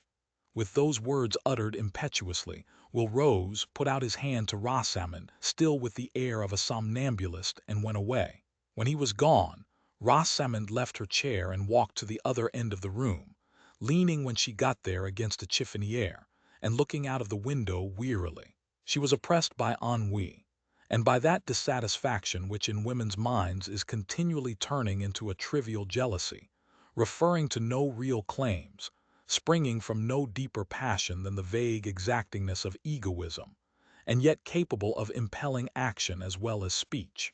There really is nothing to care for much, said poor Rosamond inwardly, thinking of the family at Quallingham, who did not write to her, and that perhaps Tertius when he came home would tease her about expenses.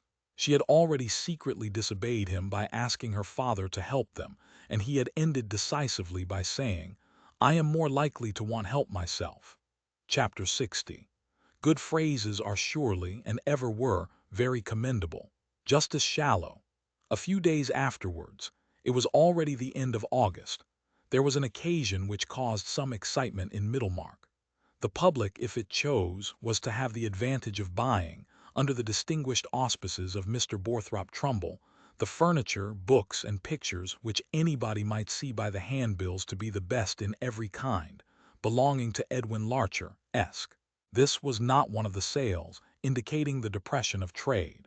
On the contrary, it was due to Mr. Larcher's great success in the carrying business, which warranted his purchase of a mansion near Riverston already furnished in high style by an illustrious spa physician. Furnished indeed with such large framefuls of expensive flesh painting in the dining room, that Mrs. Larcher was nervous until reassured by finding the subjects to be scriptural. Hence the fine opportunity to purchasers which was well pointed out in the handbills of Mr. Borthrop Trumbull, whose acquaintance with the history of art enabled him to state that the hall furniture, to be sold without reserve, comprised a piece of carving by a contemporary of Gibbon's. At Middlemarch in those times a large sale was regarded as a kind of festival. There was a table spread with the best cold eatables, as at a superior funeral, and facilities were offered for that generous drinking of cheerful glasses which might lead to generous and cheerful bidding for undesirable articles. Mr. Larcher's sale was the more attractive in the fine weather because the house stood just at the end of the town, with a garden and stables attached, in that pleasant issue from Middlemarch called the London Road, which was also the road to the new hospital, and to Mr. Bulstrode's retired residence, known as the Shrubs. In short, the auction was as good as a fair, and drew all classes with leisure at command. To some, who risked making bids in order simply to raise prices, it was almost equal to betting at the races. The second day, when the best furniture was to be sold, Everybody was there. Even Mr. the Siger, the rector of St. Peter's, had looked in for a short time, wishing to buy the carved table, and had rubbed elbows with Mr. Bambridge and Mr. Horrock. There was a wreath of Middlemarch ladies, accommodated with seats round the large table in the dining-room, where Mr. Borthrop Trumbull was mounted with desk and hammer. But the rows chiefly of masculine faces behind were often varied by incomings and outgoings both from the door and the large bow window opening onto the lawn. Everybody, that day, did not include Mr. Bulstrode, whose health could not well endure crowds and draughts, but Mrs. Bulstrode had particularly wished to have a certain picture, a supper at Emmaus, attributed in the catalogue to Guido, and at the last moment before the day of the sale Mr. Bulstrode had called at the office of the Pioneer, of which he was now one of the proprietors, to beg of Mr. Ladislaw as a great favor that he would obligingly use his remarkable knowledge of pictures on behalf of Mrs. Bulstrode, and judge of the value of this particular painting. If, added the scrupulously polite banker, attendance at the sale would not interfere with the arrangements for your departure, which I know is imminent. This proviso might have sounded rather satirically in Will's ear if he had been in a mood to care about such satire. It referred to an understanding entered into many weeks before with the proprietors of the paper, that he should be at liberty any day. He pleased to hand over the management to the sub-editor whom he had been training, since he wished finally to quit Middlemarch. But indefinite visions of ambition are weak against the ease of doing what is habitual or beguilingly agreeable, and we all know the difficulty of carrying out a resolve when we secretly long that it may turn out to be unnecessary. In such states of mind, the most incredulous person has a private leaning towards miracle. Impossible to conceive how our wish could be fulfilled. Still, very wonderful things have happened. Will did not confess this weakness to himself, but he lingered. What was the use of going to London at that time of the year? The Rugby men who would remember him were not there, and so far as political writing was concerned, he would rather for a few weeks go on with the Pioneer. At the present moment, however, when Mr. Bulstrode was speaking to him, he had both a strengthened resolve to go and an equally strong resolve not to go till he had once more seen Dorothea. Hence he replied that he had reasons for deferring his departure a little, and would be happy to go to the sale. Will was in a defiant mood, his consciousness being deeply stung with the thought that the people who looked at him probably knew a fact tantamount to an accusation against him, as a fellow with low designs which were to be frustrated by a disposal of property. Like most people who assert their freedom with regard to conventional distinction, he was prepared to be sudden and quick at quarrel with anyone who might hint that he had personal reasons for that assertion, that there was anything in his blood, his bearing, or his character to which he gave the mask of an opinion. When he was under an irritating impression of this kind, he would go about for days with a defiant look, the color changing in his transparent skin, as if he were on the qui vive, watching for something which he had to dart upon. This expression was peculiarly noticeable in him at the sale, and those who had only seen him in his moods of gentle oddity or of bright enjoyment would have been struck with a contrast. He was not sorry to have this occasion for appearing in public before the Middlemarch tribes of Toller, Hackbutt, and the rest, who looked down on him as an adventurer, and were in a state of brutal ignorance about Dante, who sneered at his Polish blood, and were themselves of a breed very much in need of crossing. He stood in a conspicuous place not far from the auctioneer, with a forefinger in each side pocket and his head thrown backward, not caring to speak to anybody, though he had been cordially welcomed as a connoisseur by Mr. Trumbull, who was enjoying the utmost activity of his great faculties. And surely among all men whose vocation requires them to exhibit their powers of speech, the happiest is a prosperous provincial auctioneer keenly alive to his own jokes and sensible of his encyclopedic knowledge. Some saturnine, sour-blooded persons might object to be constantly insisting on the merits of all articles from boot-jacks to Bergams, but Mr. Borthrop Trumbull had a kindly liquid in his veins. He was an admirer by nature, and would have liked to have the universe under his hammer, feeling that it would go at a higher figure for his recommendation. Meanwhile, Mrs. Larcher's drawing-room furniture was enough for him. When Will Ladislaw had come in, a second fender, said to have been forgotten in its right place, suddenly claimed the auctioneer's enthusiasm, which he distributed on the equitable principle of praising those things most which were most in need of praise. The fender was of polished steel, with much lancet-shaped openwork and a sharp edge. "Now, ladies," said he, "I shall appeal to you. Here is a fender which at any other sale would hardly be offered without reserve, being, as I may say, for quality of steel and quaintness of design, a kind of thing." Here Mr. Trumbull dropped his voice and became slightly nasal, trimming his outlines with his left finger. "That might not fall in with ordinary tastes. Allow me to tell you that by and by this style of workmanship will be the only one in vogue. Half a crown, you said. Thank you, going at half a crown, this characteristic fender. And I have particular information that the antique style is very much sought after in high quarters. 3 shillings, 3 and 6pence. Hold it well up, Joseph. Look, ladies, at the chastity of the design. I have no doubt myself that it was turned out in the last century. 4 shillings, Mr. Momsey, 4 shillings. It's not a thing I would put in my drawing-room," said Mrs. Momsey audibly, for the warning of the rash husband. "I wonder at Mrs. Larcher. Every blessed child's head that fell against it would be cut in two. The edge is like a knife." "Quite true," rejoined Mr. Trumbull quickly, "and most uncommonly useful to have a fender at hand that will cut, if you have a leather shoe tie or a bit of string that wants cutting and no knife at hand. Many a man has been left hanging, because there was no knife to cut him down. Gentlemen, here's a fender that if you had the misfortune to hang yourselves would cut you down in no time, with astonishing celerity, 4 and 6pence. 5 and 6pence. An appropriate thing for a spare bedroom where there was a four-poster and a guest a little out of his mind. 6 shillings, thank you. Mr. Clintup, going at 6 shillings, gone." The auctioneer's glance, which had been searching round him with a preternatural susceptibility to all signs of bidding, here dropped on the paper before him, and his voice, too, dropped into a tone of indifferent dispatch as he said, "Mr. Clintup, be handy, Joseph." "It was worth 6 shillings to have a fender you could always tell that joke on," said Mr. Clintup, laughing low and apologetically to his next neighbor.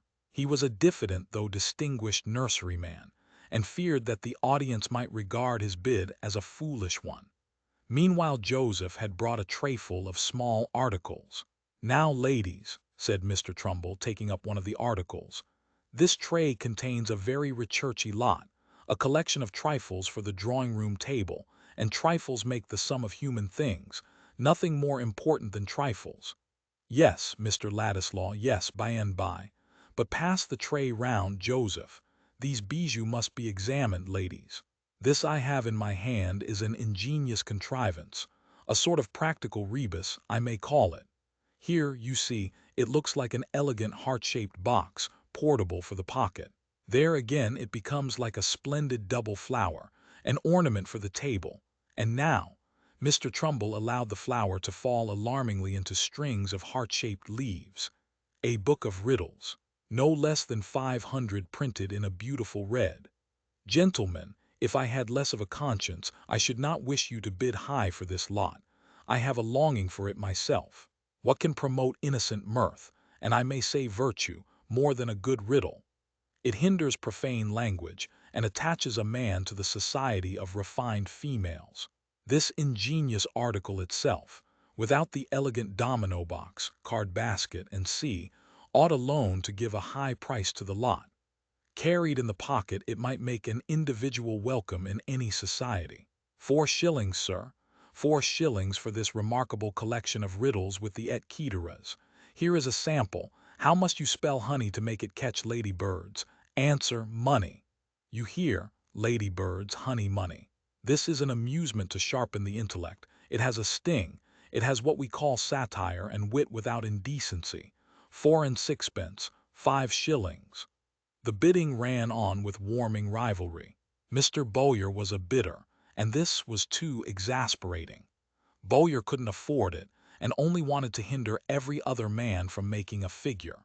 The current carried even Mr. Horrock with it, but this committal of himself to an opinion fell from him with so little sacrifice of his neutral expression, that the bid might not have been detected as his, but for the friendly oaths of Mr. Bambridge, who wanted to know what Horrock would do with blasted stuff, only fit for haberdashers given over to that state of perdition, which the horse dealer so cordially recognized in the majority of earthly existences.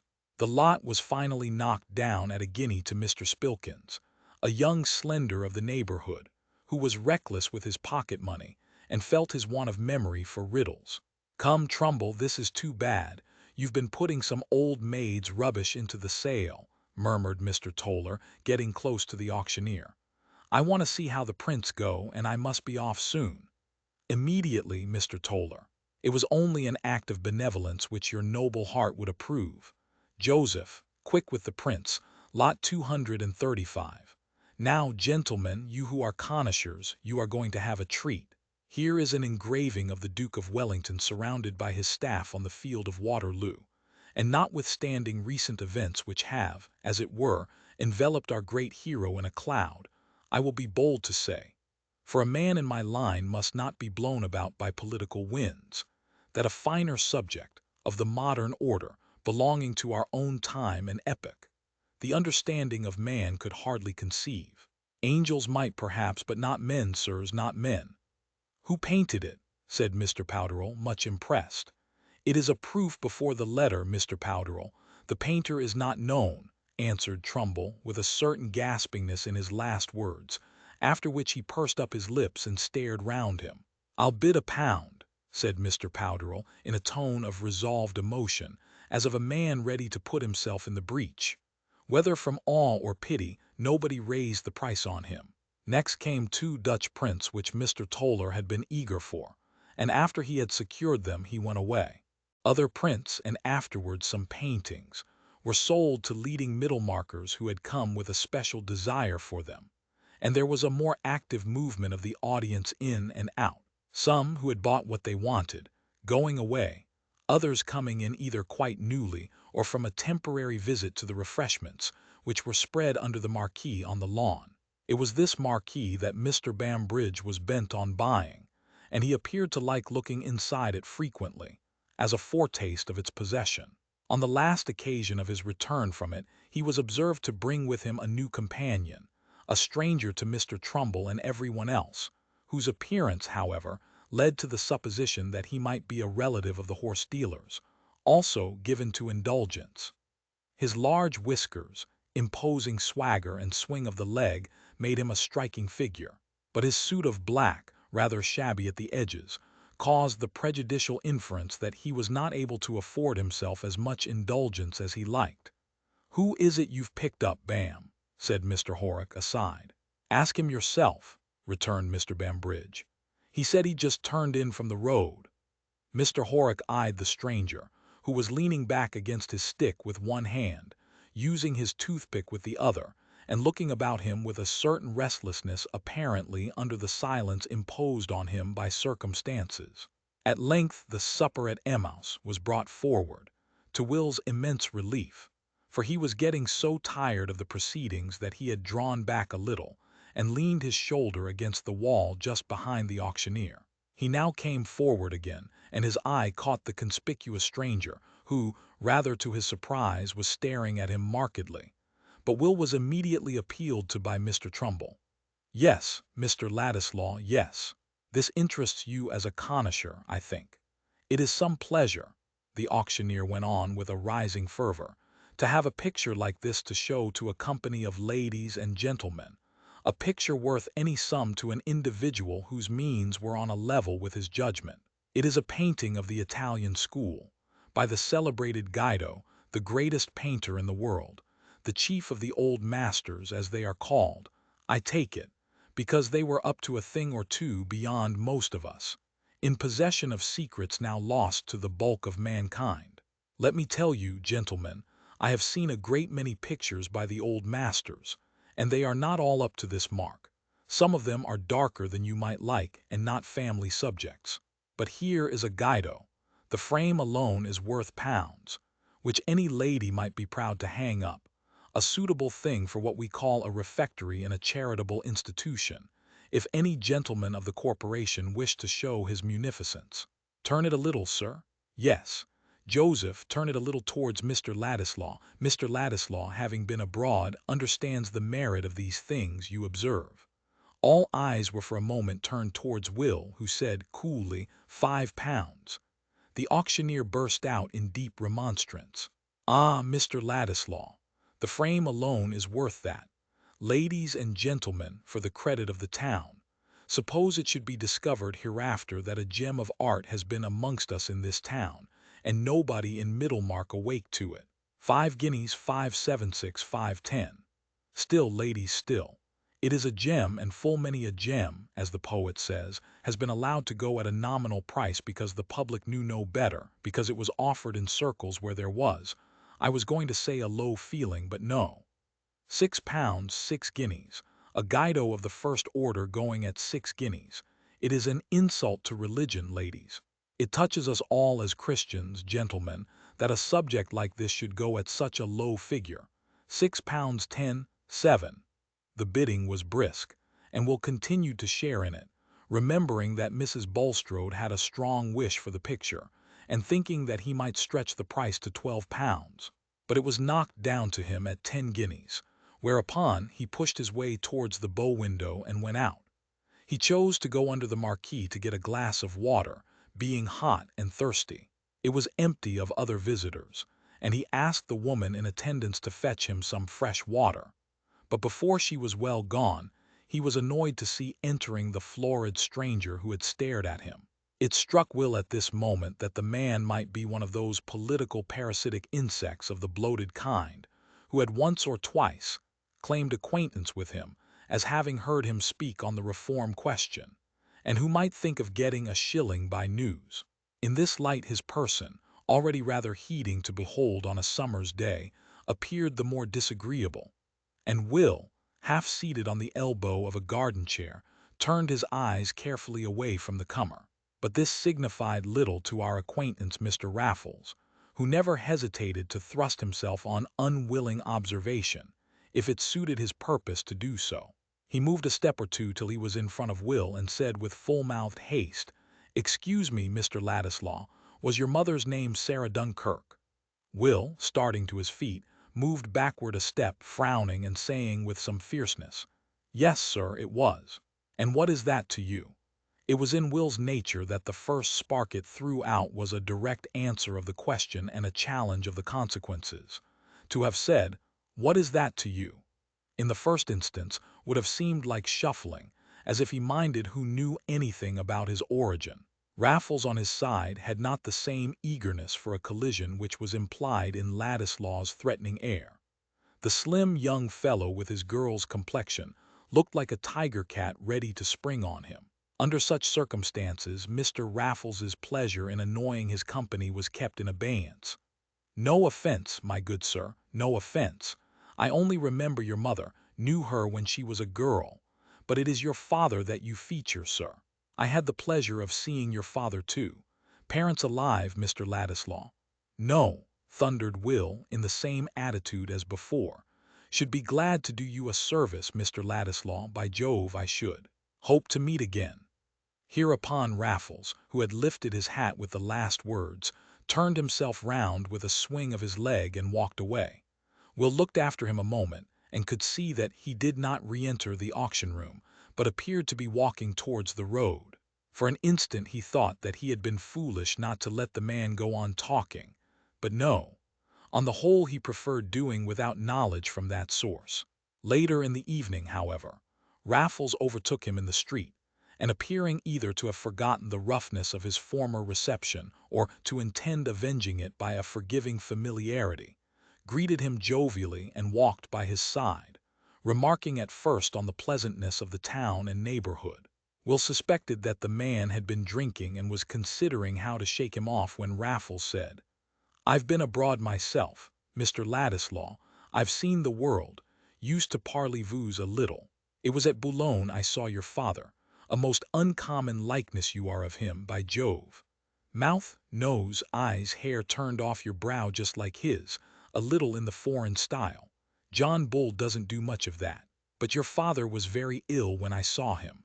Lord, hands you might see through. You were a small youngster then. Did he get well? No, said Will curtly.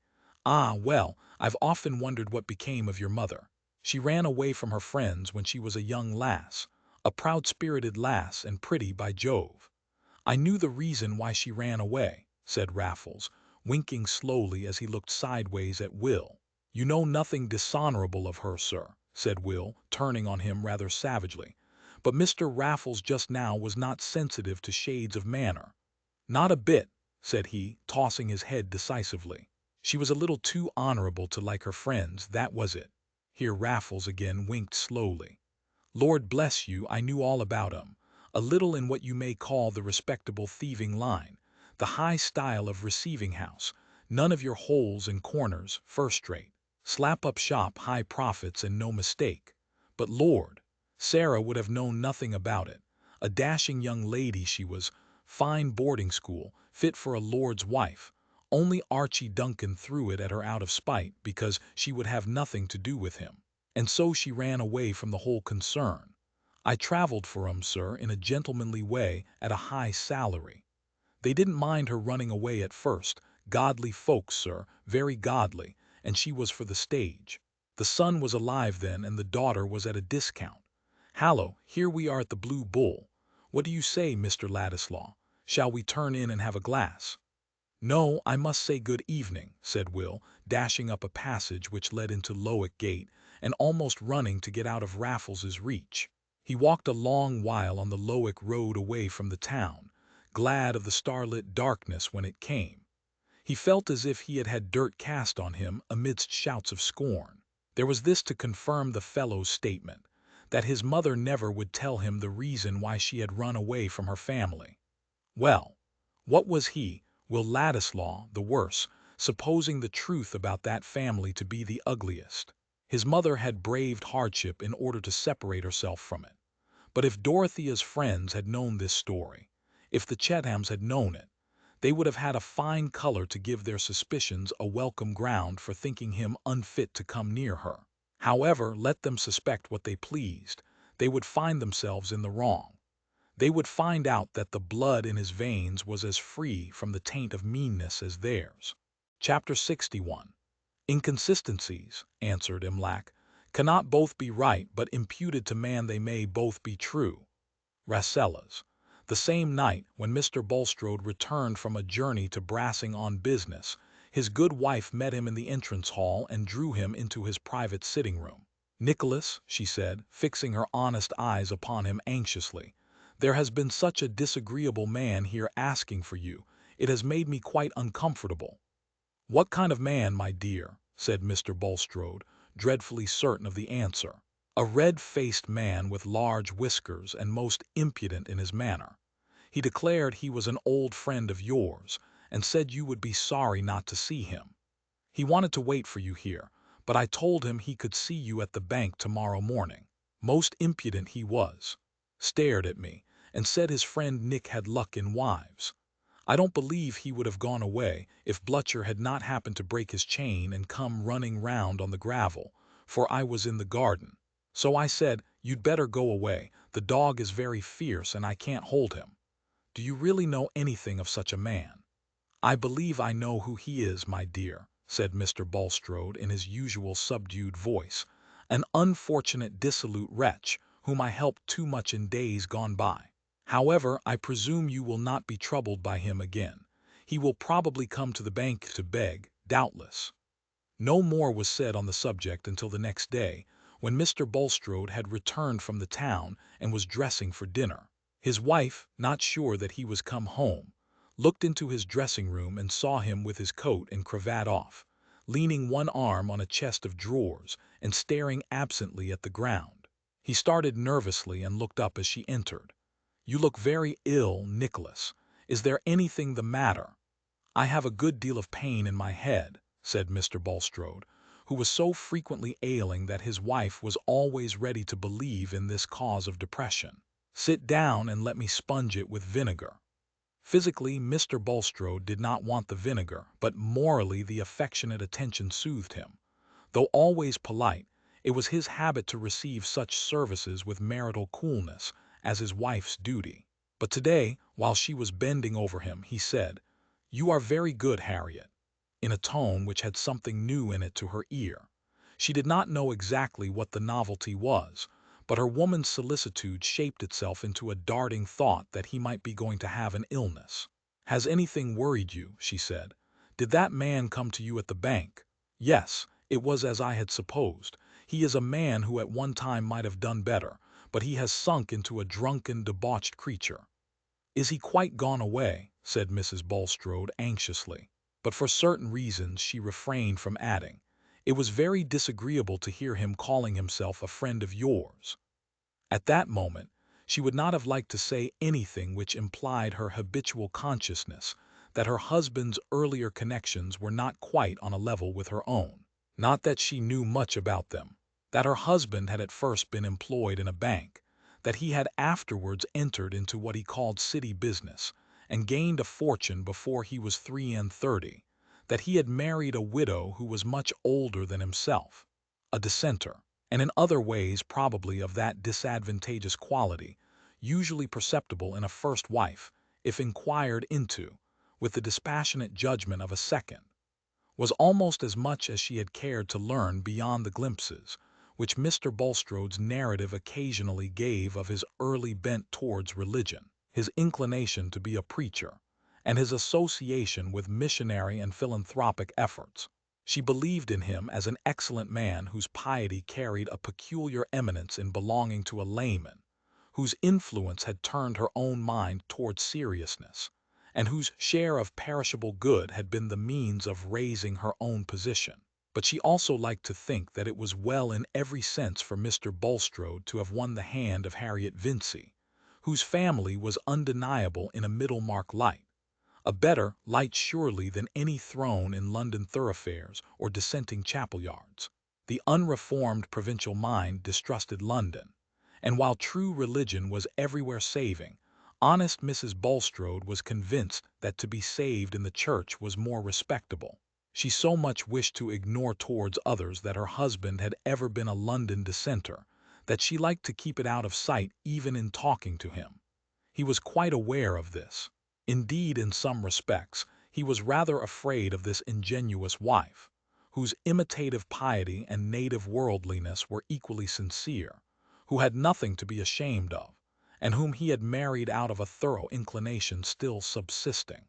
But his fears were such as belong to a man who cares to maintain his recognized supremacy.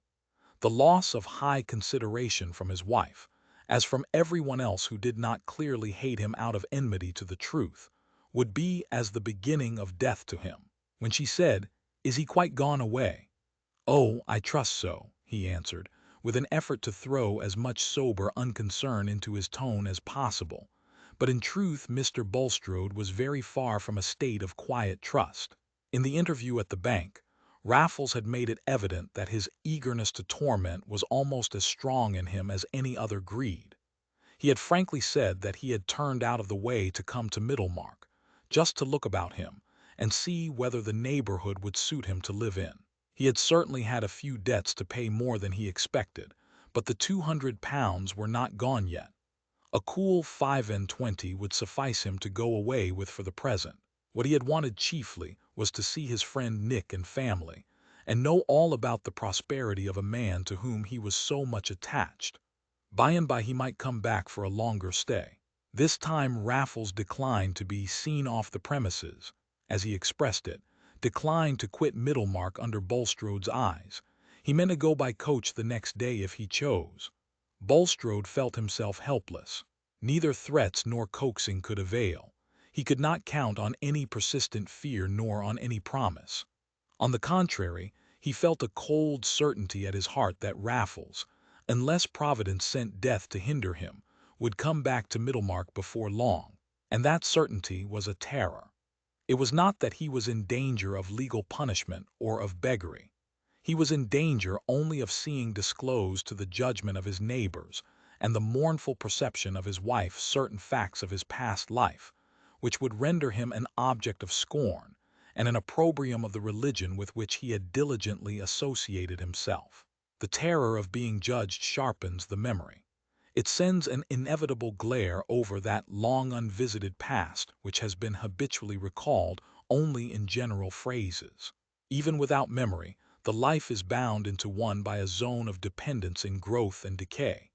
But intense memory forces a man to own his blameworthy past. With memory set smarting like a reopened wound, a man's past is not simply a dead history, an outworn preparation of the present. It is not a repented error shaken loose from the life. It is a still quivering part of himself, bringing shudders and bitter flavors and the tinglings of a merited shame. Into this second life Bulstrode's past had now risen, only the pleasures of it seeming to have lost their quality. Night and day, without interruption save of brief sleep which only wove retrospect and fear into a fantastic present, he felt the scenes of his earlier life coming between him and everything else, as obstinately as when we look through the window from a lighted room. The objects we turn our backs on are still before us, instead of the grass and the trees. The successive events inward and outward were there in one view. Though each might be dwelt on in turn, the rest still kept their hold in the consciousness. Once more he saw himself the young banker's clerk, with an agreeable person, as clever in figures as he was fluent in speech and fond of theological definition.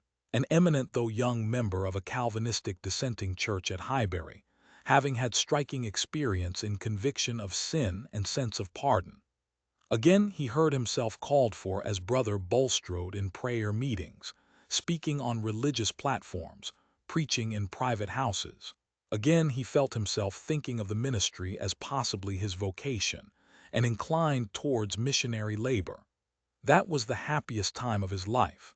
That was the spot he would have chosen now to awake in and find the rest a dream. The people among whom Brother Bulstrode was distinguished were very few, but they were very near to him, and stirred his satisfaction the more. His power stretched through a narrow space, but he felt its effect the more intensely. He believed without effort in the peculiar work of grace within him, and in the signs that God intended him for special instrumentality. Then came the moment of transition. It was with the sense of promotion he had when he, an orphan educated at a commercial charity school, was invited to a fine villa belonging to Mr. Dunkirk, the richest man in the congregation. Soon he became an intimate there, honored for his piety by the wife, marked out for his ability by the husband, whose wealth was due to a flourishing city and West End trade. That was the setting in of a new current for his ambition, directing his prospects of instrumentality towards the uniting of distinguished religious gifts with successful business. By and by came a decided external leading. A confidential subordinate partner died, and nobody seemed to the principal so well fitted to fill the severely felt vacancy as his young friend Bulstrode, if he would become confidential accountant. The offer was accepted. The business was a pawnbroker's, of the most magnificent sort both in extent and profits, and on a short acquaintance with it Bulstrode became aware that one source of magnificent profit was the easy reception of any goods offered, without strict inquiry as to where they came from. But there was a branch house at the West End, and no pettiness or dinginess to give suggestions of shame. He remembered his first moments of shrinking. They were private, and were filled with arguments, some of these taking the form of prayer. The business was established and had old roots. Is it not one thing to set up a new gin palace, and another to accept an investment in an old one? The profits made out of lost souls, where can the line be drawn at which they begin in human transactions? Was it not even God's way of saving his chosen? Thou knowest, the young Bulstrode had said then, as the older Bulstrode was saying now, thou knowest how loose my soul sits from these things, how I view them all as implements for tilling thy garden rescued here and there from the wilderness. Metaphors and precedents were not wanting. Peculiar spiritual experiences were not wanting, which at last made the retention of his position seem a service demanded of him. The vista of a fortune had already opened itself, and Bulstrode's shrinking remained private. Mr. Dunkirk had never expected that there would be any shrinking at all. He had never conceived that trade had anything to do with the scheme of salvation. And it was true that Bulstrode found himself carrying on two distinct lives. His religious activity could not be incompatible with his business as soon as he had argued himself into not feeling it incompatible. Mentally surrounded with that past again, Bulstrode had the same pleas. Indeed, the years had been perpetually spinning them into intricate thickness, like masses of spiderweb, padding the moral sensibility. Nay, as age made egoism more eager but less enjoying, his soul had become more saturated with the belief that he did everything for God's sake, being indifferent to it for his own. And yet, if he could be back in that far-off spot with his youthful poverty, why, then he would choose to be a missionary. But the train of causes in which he had locked himself went on. There was trouble in the fine villa at Highbury. Years before, the only daughter had run away, defied her parents, and gone on the stage. And now the only boy died, and after a short time Mr. Dunkirk died also. The wife, a simple, pious woman, left with all the wealth in and out of the magnificent trade of which she never knew the precise nature, had come to believe in Bulstrode, and innocently adore him as women often adore their priest or man-made minister. It was natural that after a time marriage should have been thought of between them. But Mrs. Dunkirk had qualms and yearnings about her daughter, who had long been regarded as lost both to God and her parents. It was known that the daughter had married, but she was utterly gone out of sight. The mother, having lost her boy, imagined a grandson, and wished in a double sense to reclaim her daughter. If she were found, there would be a channel for property, perhaps a wide one, in the provision for several grandchildren. Efforts to find her must be made before Mrs. Dunkirk would marry again. Bulstrode concurred. But after advertisement as well as other modes of inquiry had been tried, the mother believed that her daughter was not to be found, and consented to marry without reservation of property. The daughter had been found, but only one man besides Bulstrode knew it, and he was paid for keeping silence and carrying himself away. That was the bare fact which Bulstrode was now forced to see in the rigid outline with which acts present themselves to onlookers. But for himself at that distant time, and even now in burning memory, the fact was broken into little sequences, each justified as it came by reasonings which seemed to prove it righteous. Bulstrode's course up to that time had, he thought, been sanctioned by remarkable providences, appearing to point the way for him to be the agent in making the best use of a large property, and withdrawing it from perversion. Death and other striking dispositions, such as feminine trustfulness, had come, and Bulstrode would have adopted Cromwell's words, "Do you call these bare events? The Lord pity you." The events were comparatively small, but the essential condition was there, namely, that they were in favor of his own ends. It was easy for him to settle what was due from him to others by inquiring what were God's intentions with regard to himself. Could it be for God's service that this fortune should in any considerable proportion go to a young woman and her husband who were given up to the lightest pursuits, and might scatter it abroad in triviality, people who seemed to lie outside the path of remarkable providences? Bulstrode had never said to himself beforehand, "The daughter shall not be found." Nevertheless, when the moment came, he kept her existence hidden, and when other moments followed, he soothed the mother with consolation in the probability that the unhappy young woman might be no more. There were hours in which Bulstrode felt that his action was unrighteous, but how could he go back?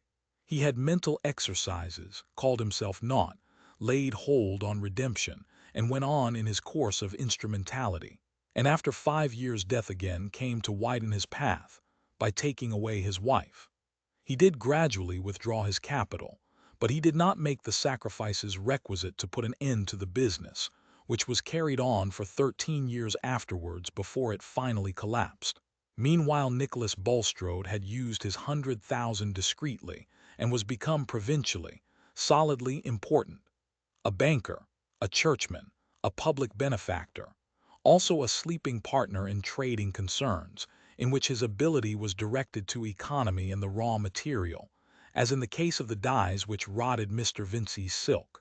And now, when this respectability had lasted undisturbed for nearly 30 years, when all that preceded it had long lain benumbed in the consciousness, that past had risen and immersed his thought as if with the terrible eruption of a new sense overburthening the feeble being. Meanwhile, in his conversation with Raffles, he had learned something momentous, something which entered actively into the struggle of his longings and terrors. There, he thought, lay an opening towards spiritual, perhaps towards material rescue. The spiritual kind of rescue was a genuine need with him. There may be coarse hypocrites who consciously affect beliefs and emotions for the sake of gulling the world, but Bulstrode was not one of them. He was simply a man whose desires had been stronger than his theoretic beliefs, and who had gradually explained the gratification of his desires into satisfactory agreement with those beliefs. If this be hypocrisy, it is a process which shows itself occasionally in us all, to whatever confession we belong, and whether we believe in the future perfection of our race, or in the nearest date fixed for the end of the world, whether we regard the earth as a putrefying nidus for a saved remnant, including ourselves, or have a passionate belief in the solidarity of mankind. The service he could do to the cause of religion had been through life, the ground he alleged to himself for his choice of action. It had been the motive which he had poured out in his prayers. Who would use money and position better than he meant to use them? Who could surpass him in self-abhorrence and exaltation of God's cause? And to Mr. Bulstrode God's cause was something distinct from his own rectitude of conduct. It enforced a discrimination of God's enemies, who were to be used merely as instruments, and whom it would be as well if possible to keep out of money and consequent influence. Also, profitable investments in trades where the power of the prince of this world showed its most active devices, became sanctified by a right application of the profits in the hands of God's servant. This implicit reasoning is essentially no more peculiar to evangelical belief than the use of wide phrases for narrow motives is peculiar to Englishmen. There is no general doctrine which is not capable of eating out our morality if unchecked by the deep-seated habit of direct fellow-feeling with individual fellow-men. But a man who believes in something else than his own greed has necessarily a conscience or standard to which he more or less adapts himself. Bulstrode's standard had been his serviceableness to God's cause. I am sinful and naught, a vessel to be consecrated by use, but use me, had been the mold into which he had constrained his immense need of being something important and predominating. And now had come a moment in which that mold seemed in danger of being broken and utterly cast away. What if the acts he had reconciled himself to, because they made him a stronger instrument of the divine glory, were to become the pretext of the scoffer, and a darkening of that glory? If this were to be the ruling of Providence, he was cast out from the temple as one who had brought unclean offerings. He had long poured out utterances of repentance. But today, a repentance had come which was of a bitterer flavor, and a threatening providence urged him to a kind of propitiation which was not simply a doctrinal transaction. The divine tribunal had changed its aspect for him. Self-prostration was no longer enough, and he must bring restitution in his hand. It was really before his God that Bulstrode was about to attempt such restitution as seemed possible. A great dread had seized his susceptible frame, and the scorching approach of shame wrought in him a new spiritual need. Night and day, while the resurgent threatening past was making a conscience within him, he was thinking by what means he could recover peace and trust, by what sacrifice he could stay the rod. His belief in these moments of dread was that if he spontaneously did something right, God would save him from the consequences of wrongdoing. For religion can only change when the emotions which fill it are changed, and the religion of personal fear remains nearly at the level of the savage. He had seen Raffles actually going away on the brassing coach, and this was a temporary relief. It removed the pressure of an immediate dread, but did not put an end to the spiritual conflict and the need to win protection. At last he came to a difficult resolve and wrote a letter to Will Ladislaw, begging him to be at the Shrubs that evening for a private interview at 9 o'clock. Will had felt no particular surprise at the request and connected it with some new notions about the pioneer. But when he was shown into Mr. Bulstrode's private room, he was struck with the painfully worn look on the banker's face and was going to say, "Are you ill?" when, checking himself in that abruptness, he only inquired after Mrs. Bulstrode and her satisfaction with the picture bought for her. "Thank you, she is quite satisfied. She has gone out with her daughters this evening. I begged you to come, Mr. Ladislaw, because I have a communication of a very private, indeed, I will say, of a sacredly confidential nature, which I desire to make to you. Nothing, I dare say, has been farther from your thoughts than that there had been important ties in the past which could connect your history with mine." Will felt something like an electric shock. He was already in a state of keen sensitiveness and hardly allayed agitation on the subject of ties in the past, and his presentiments were not agreeable. It seemed like the fluctuations of a dream, as if the action begun by that loud, bloated stranger were being carried on by this pale-eyed, sickly-looking piece of respectability, whose subdued tone and glib formality of speech were at this moment almost as repulsive to him as their remembered contrast. He answered, with a marked change of color, "No, indeed, nothing. You see before you, Mr. Ladislaw, a man who is deeply stricken, but for the urgency of conscience and the knowledge that I am before the bar of one who seeth not as man seeth, I should be under no compulsion to make the disclosure which has been my object in asking you to come here tonight. So far as human laws go, you have no claim on me whatever." Will was even more uncomfortable than wondering. Mr. Bulstrode had paused, leaning his head on his hand and looking at the floor, but he now fixed his examining glance on Will and said, "I am told that your mother's name was Sarah Dunkirk, and that she ran away from her friends to go on the stage. Also, that your father was at one time much emaciated by illness. May I ask if you can confirm these statements?" "Yes, they are all true," said Will, struck with the order in which an inquiry had come, that might have been expected to be preliminary to the banker's previous hints. But Mr. Bulstrode had tonight followed the order of his emotions.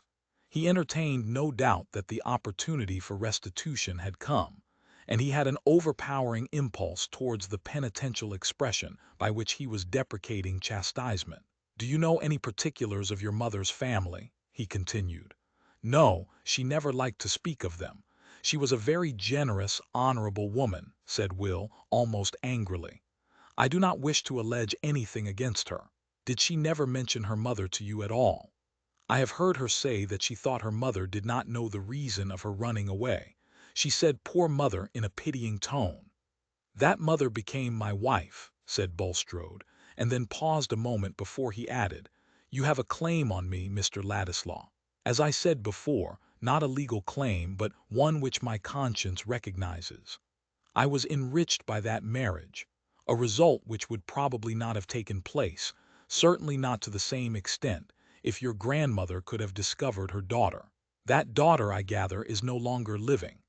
"No," said Will, feeling suspicion and repugnance rising so strongly within him that without quite knowing what he did, he took his hat from the floor and stood up. The impulse within him was to reject the disclosed connection. "Pray be seated, Mr. Ladislaw," said Bulstrode, anxiously. "Doubtless you are startled by the suddenness of this discovery, but I entreat your patience with one who is already bowed down by inward trial." Will reseated himself, feeling some pity which was half contempt for this voluntary self-abasement of an elderly man. "It is my wish, Mr. Ladislaw, to make amends for the deprivation which befell your mother.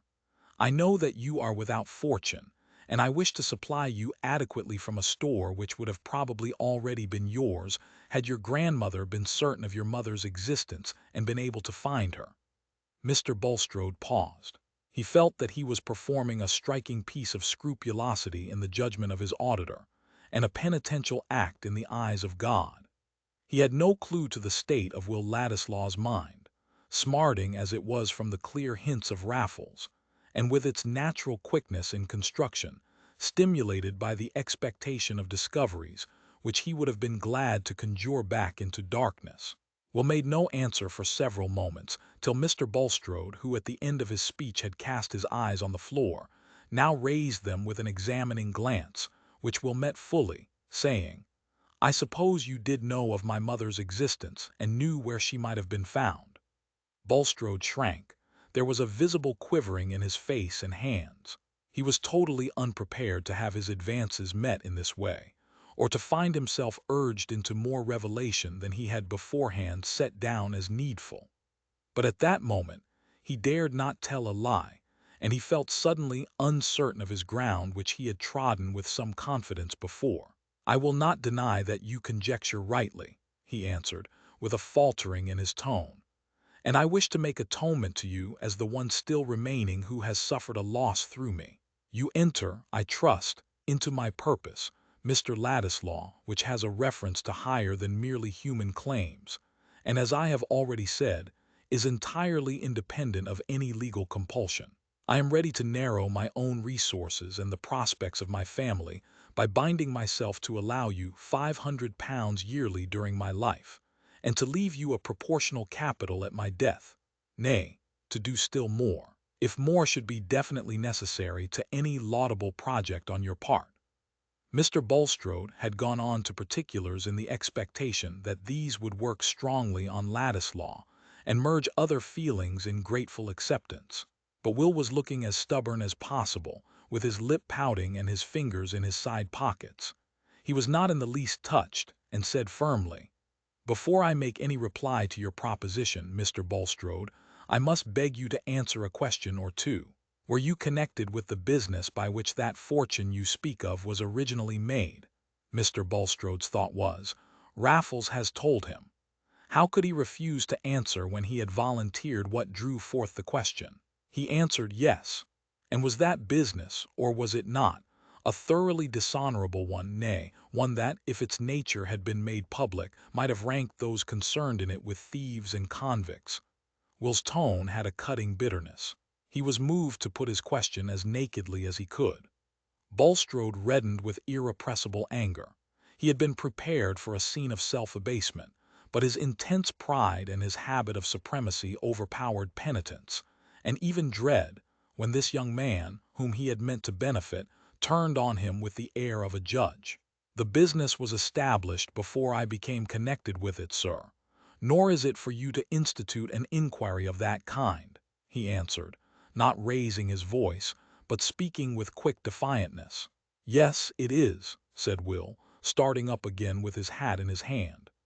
"It is eminently mine to ask such questions, when I have to decide whether I will have transactions with you and accept your money.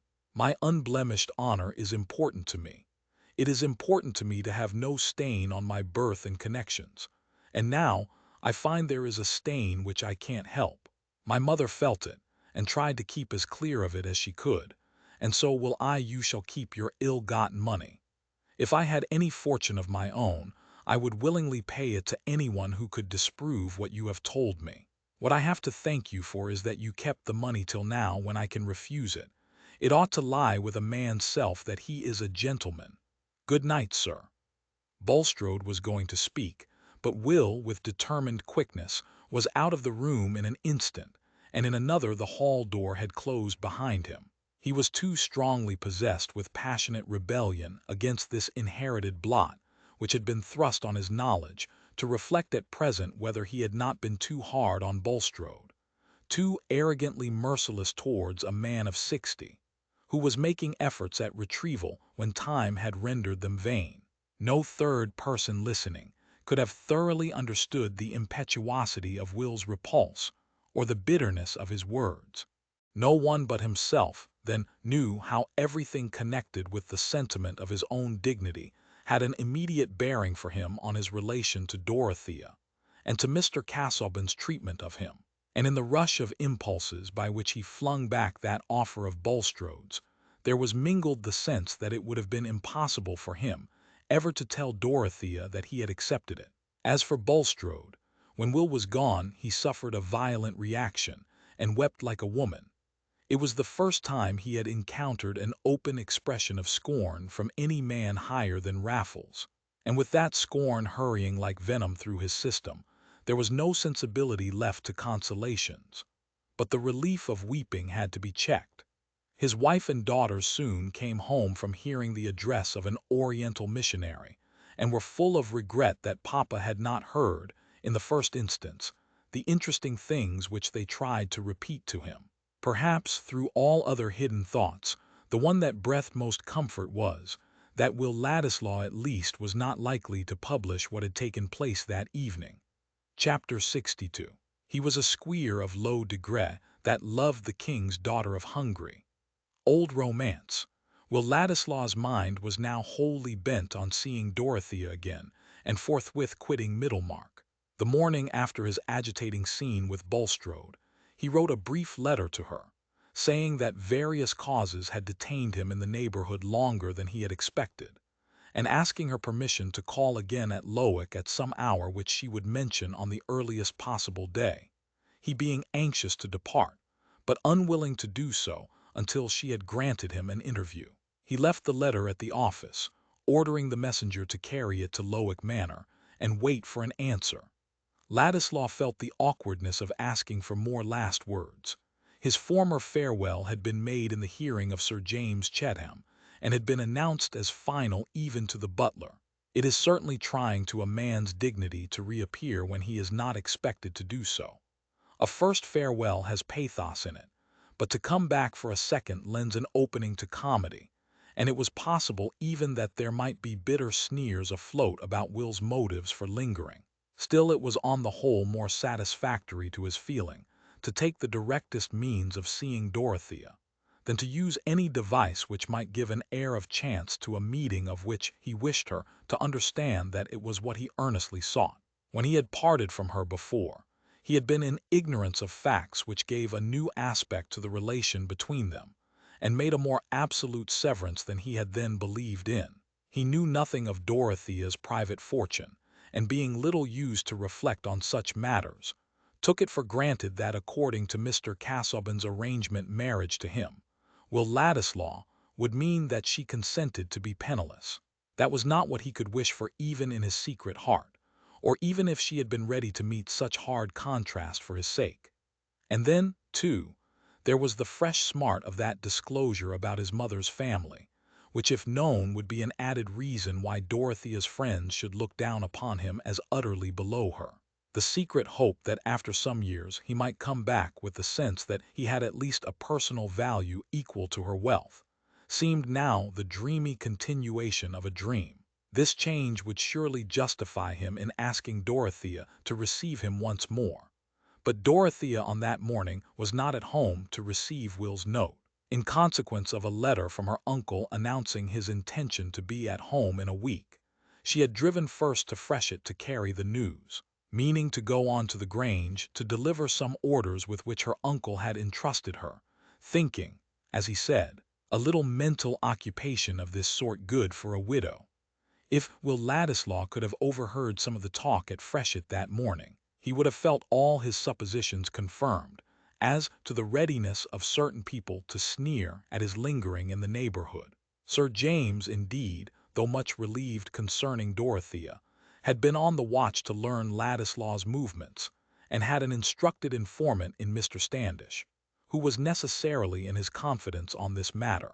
That Ladislaw had stayed in Middlemarch nearly 2 months after he had declared that he was going immediately, was a fact to embitter Sir James's suspicions, or at least to justify his aversion to a young fellow, whom he represented to himself as slight, volatile, and likely enough to show such recklessness as naturally went along with a position unriveted by family ties or a strict profession. But he had just heard something from Standish which, while it justified these surmises about Will, offered a means of nullifying all danger with regard to Dorothea. Unwanted circumstances may make us all rather unlike ourselves. There are conditions under which the most majestic person is obliged to sneeze, and our emotions are liable to be acted on in the same incongruous manner. Good Sir James was this morning so far unlike himself that he was irritably anxious to say something to Dorothea on a subject which he usually avoided as if it had been a matter of shame to them both. He could not use Celia as a medium, because he did not choose that she should know the kind of gossip he had in his mind. And before Dorothea happened to arrive, he had been trying to imagine how, with his shyness and unready tongue, he could ever manage to introduce his communication. Her unexpected presence brought him to utter hopelessness in his own power of saying anything unpleasant, but desperation suggested a resource. He sent the groom on an unsaddled horse across the park with a penciled note to Mrs. Cadwallader, who already knew the gossip and would think it no compromise of herself to repeat it as often as required. Dorothea was detained on the good pretext that Mr. Garth, whom she wanted to see, was expected at the hall within the hour, and she was still talking to Caleb on the gravel when Sir James, on the watch for the rector's wife, saw her coming and met her with the needful hints. "Enough, I understand," said Mrs. Cadwallader. "You shall be innocent. I am such a blackamoor that I cannot smirch myself." "I don't mean that it's of any consequence," said Sir James, disliking that Mrs. Cadwallader should understand too much.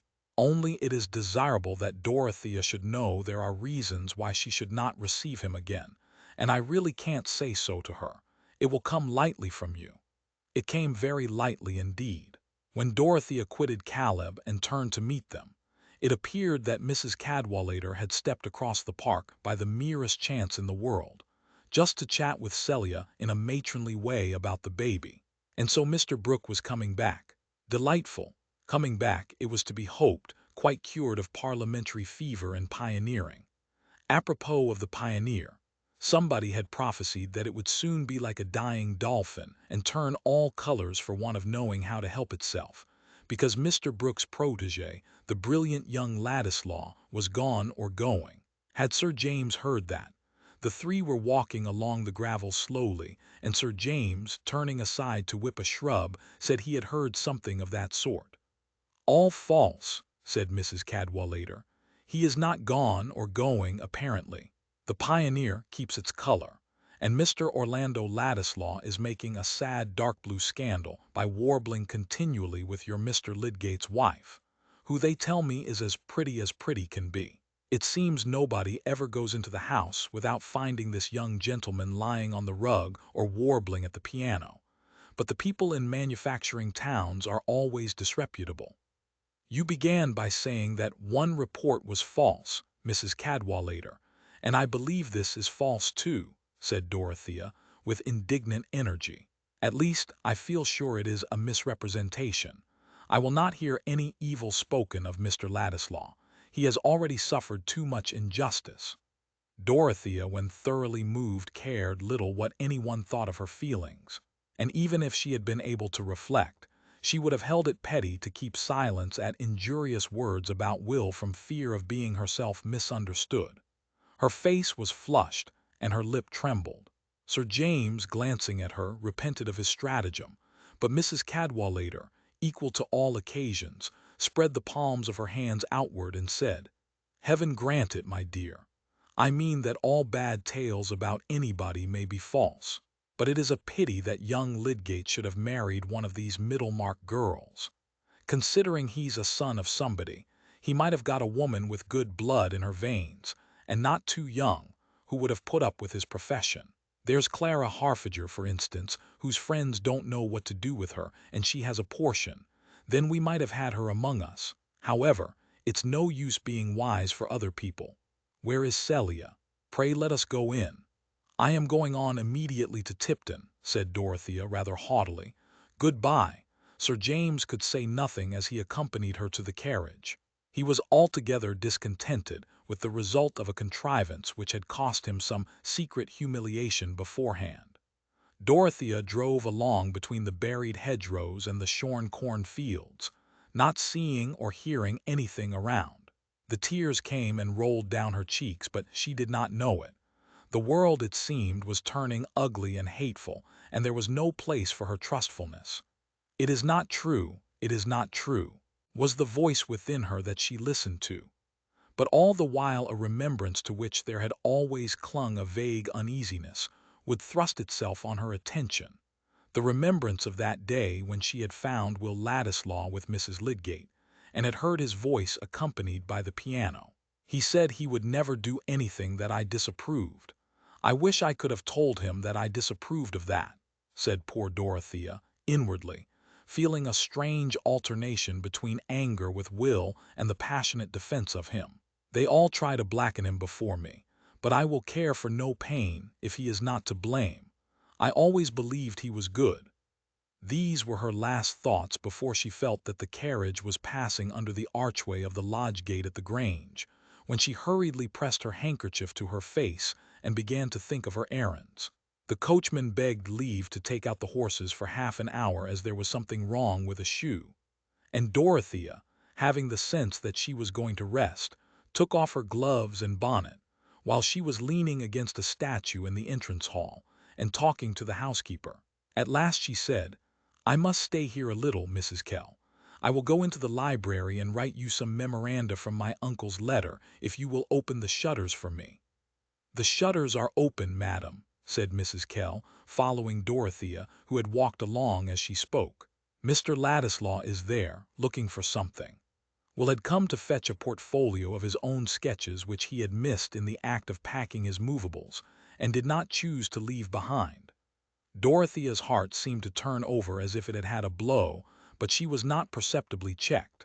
In truth, the sense that Will was there was for the moment all satisfying to her, like the sight of something precious that one has lost. When she reached the door she said to Mrs. Kell, "Go in first, and tell him that I am here." Will had found his portfolio, and had laid it on the table at the far end of the room, to turn over the sketches and please himself by looking at the memorable piece of art which had a relation to nature too mysterious for Dorothea.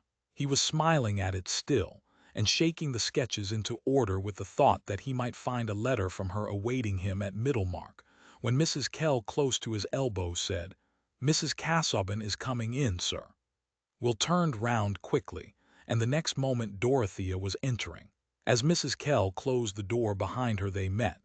Each was looking at the other, and consciousness was overflowed by something that suppressed utterance.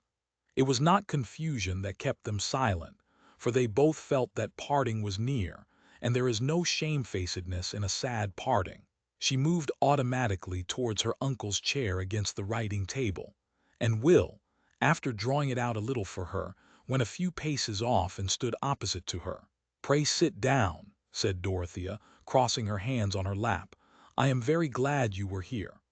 Will thought that her face looked just as it did when she first shook hands with him in Rome, for her widow's cap, fixed in her bonnet, had gone off with it, and he could see that she had lately been shedding tears. But the mixture of anger in her agitation had vanished at the sight of him. She had been used, when they were face to face, always to feel confidence and the happy freedom which comes with mutual understanding, and how could other people's words hinder that effect on a sudden? Let the music which can take possession of our frame and fill the air with joy for us, sound once more. What does it signify that we heard it found fault with in its absence? "I have sent a letter to Lowick Manor today, asking leave to see you," said Will, seating himself opposite to her. "I am going away immediately, and I could not go without speaking to you again." "I thought we had parted when you came to Lowick many weeks ago. You thought you were going then," said Dorothea, her voice trembling a little. "Yes, but I was in ignorance then of things which I know now, things which have altered my feelings about the future. When I saw you before, I was dreaming that I might come back some day. I don't think I ever shall now." Will paused here. "You wish me to know the reasons," said Dorothea timidly.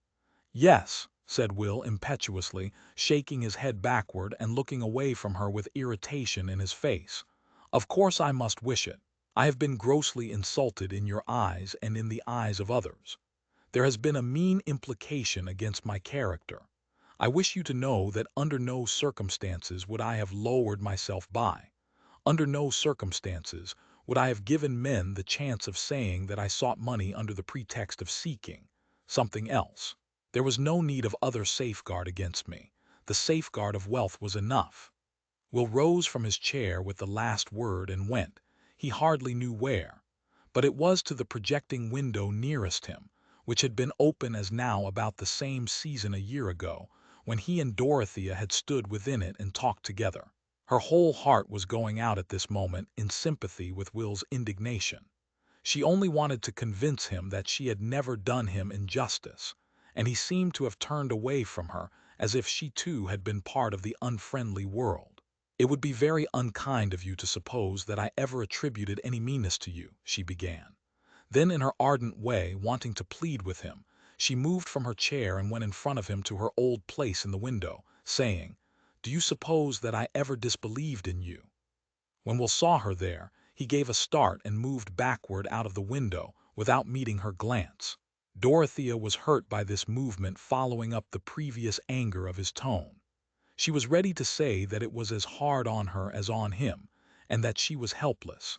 But those strange particulars of their relation, which neither of them could explicitly mention, kept her always in dread of saying too much. At this moment, she had no belief that Will would in any case have wanted to marry her, and she feared using words which might imply such a belief. She only said earnestly, recurring to his last word, "I am sure no safeguard was ever needed against you." Will did not answer. In the stormy fluctuation of his feelings, these words of hers seemed to him cruelly neutral, and he looked pale and miserable after his angry outburst. He went to the table and fastened up his portfolio, while Dorothea looked at him from the distance. They were wasting these last moments together in wretched silence. What could he say, since what had got obstinately uppermost in his mind was the passionate love for her which he forbade himself to utter? What could she say, since she might offer him no help, since she was forced to keep the money that ought to have been his? Since today he seemed not to respond as he used to do to her thorough trust and liking. But Will at last turned away from his portfolio and approached the window again. "I must go," he said, with that peculiar look of the eyes which sometimes accompanies bitter feeling, as if they had been tired and burned with gazing too close at a light. "What shall you do in life?" said Dorothea timidly. "Have your intentions remained just the same as when we said good-bye before?" "Yes," said Will, in a tone that seemed to waive the subject as uninteresting. "I shall work away at the first thing that offers. I suppose one gets a habit of doing without happiness or hope." "Oh, what sad words," said Dorothea, with a dangerous tendency to sob. Then, trying to smile, she added, "We used to agree that we were alike in speaking too strongly." "I have not spoken too strongly now," said Will, leaning back against the angle of the wall. "There are certain things which a man can only go through once in his life, and he must know some time or other that the best is over with him. This experience has happened to me while I am very young. That is all. What I care more for than I can ever care for anything else is absolutely forbidden to me. I don't mean merely by being out of my reach, but forbidden me, even if it were within my reach, by my own pride and honor, by everything I respect myself for. Of course I shall go on living as a man might do who had seen heaven in a trance." Will paused, imagining that it would be impossible for Dorothea to misunderstand this. Indeed, he felt that he was contradicting himself and offending against his self-approval in speaking to her so plainly. But still, it could not be fairly called wooing a woman to tell her that he would never woo her. It must be admitted to be a ghostly kind of wooing. But Dorothea's mind was rapidly going over the past with quite another vision than his. The thought that she herself might be what Will most cared for did throb through her an instant, but then came doubt. The memory of the little they had lived through together turned pale and shrank before the memory, which suggested how much fuller might have been the intercourse between Will and someone else with whom he had had constant companionship. Everything he had said might refer to that other relation, and whatever had passed between him and herself was thoroughly explained by what she had always regarded as their simple friendship, and the cruel obstruction thrust upon it by her husband's injurious act. Dorothea stood silent, with her eyes cast down dreamily, while images crowded upon her which left the sickening certainty that Will was referring to Mrs. Lydgate. But why sickening? He wanted her to know that here too his conduct should be above suspicion. Will was not surprised at her silence. His mind also was tumultuously busy while he watched her, and he was feeling rather wildly that something must happen to hinder their parting, some miracle, clearly nothing in their own deliberate speech. Yet, after all, had she any love for him? He could not pretend to himself that he would rather believe her to be without that pain. He could not deny that a secret longing for the assurance that she loved him was at the root of all his words. Neither of them knew how long they stood in that way. Dorothea was raising her eyes and was about to speak when the door opened and her footman came to say, "The horses are ready, madam, whenever you like to start." "Presently," said Dorothea. Then turning to Will, she said, "I have some memoranda to write for the housekeeper." "I must go," said Will when the door had closed again, advancing towards her. "The day after tomorrow I shall leave Middlemarch." "You have acted in every way rightly," said Dorothea in a low tone, feeling a pressure at her heart which made it difficult to speak. She put out her hand, and Will took it for an instant without speaking, for her words had seemed to him cruelly cold and unlike herself. Their eyes met, but there was discontent in his, and in hers there was only sadness. He turned away and took his portfolio under his arm. "I have never done you injustice. Please remember me," said Dorothea, repressing a rising sob. "Why should you say that?" said Will with irritation. "As if I were not in danger of forgetting everything else." He had really a movement of anger against her at that moment, and it impelled him to go away without pause. It was all one flash to Dorothea, his last words, his distant bow to her as he reached the door, the sense that he was no longer there. She sank into the chair, and for a few moments sat like a statue while images and emotions were hurrying upon her. Joy came first, in spite of the threatening train behind it.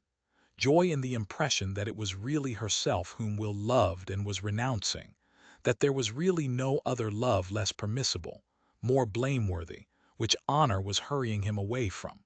They were parted all the same, but Dorothea drew a deep breath and felt her strength return. She could think of him unrestrainedly. At that moment the parting was easy to bear. The first sense of loving and being loved excluded sorrow. It was as if some hard, icy pressure had melted, and her consciousness had room to expand. Her past was come back to her with larger interpretation. The joy was not the less.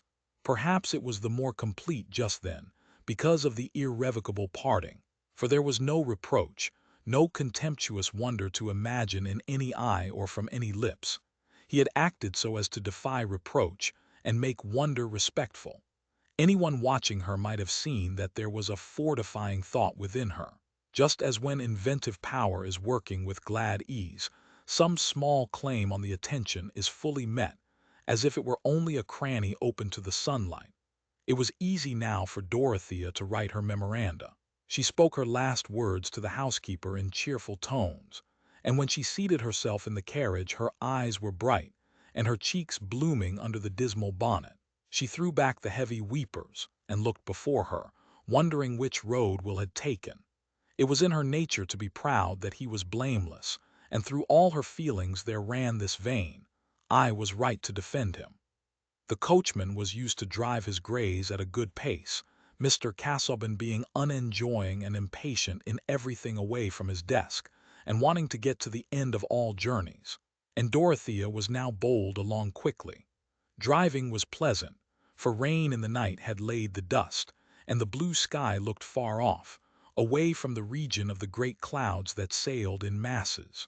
The earth looked like a happy place under the vast heavens, and Dorothea was wishing that she might overtake Will and see him once more.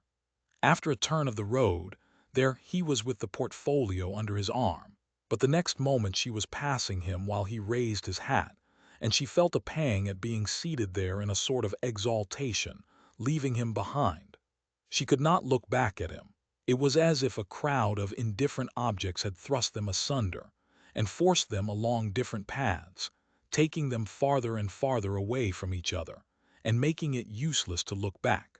She could no more make any sign that would seem to say, "Need we part?"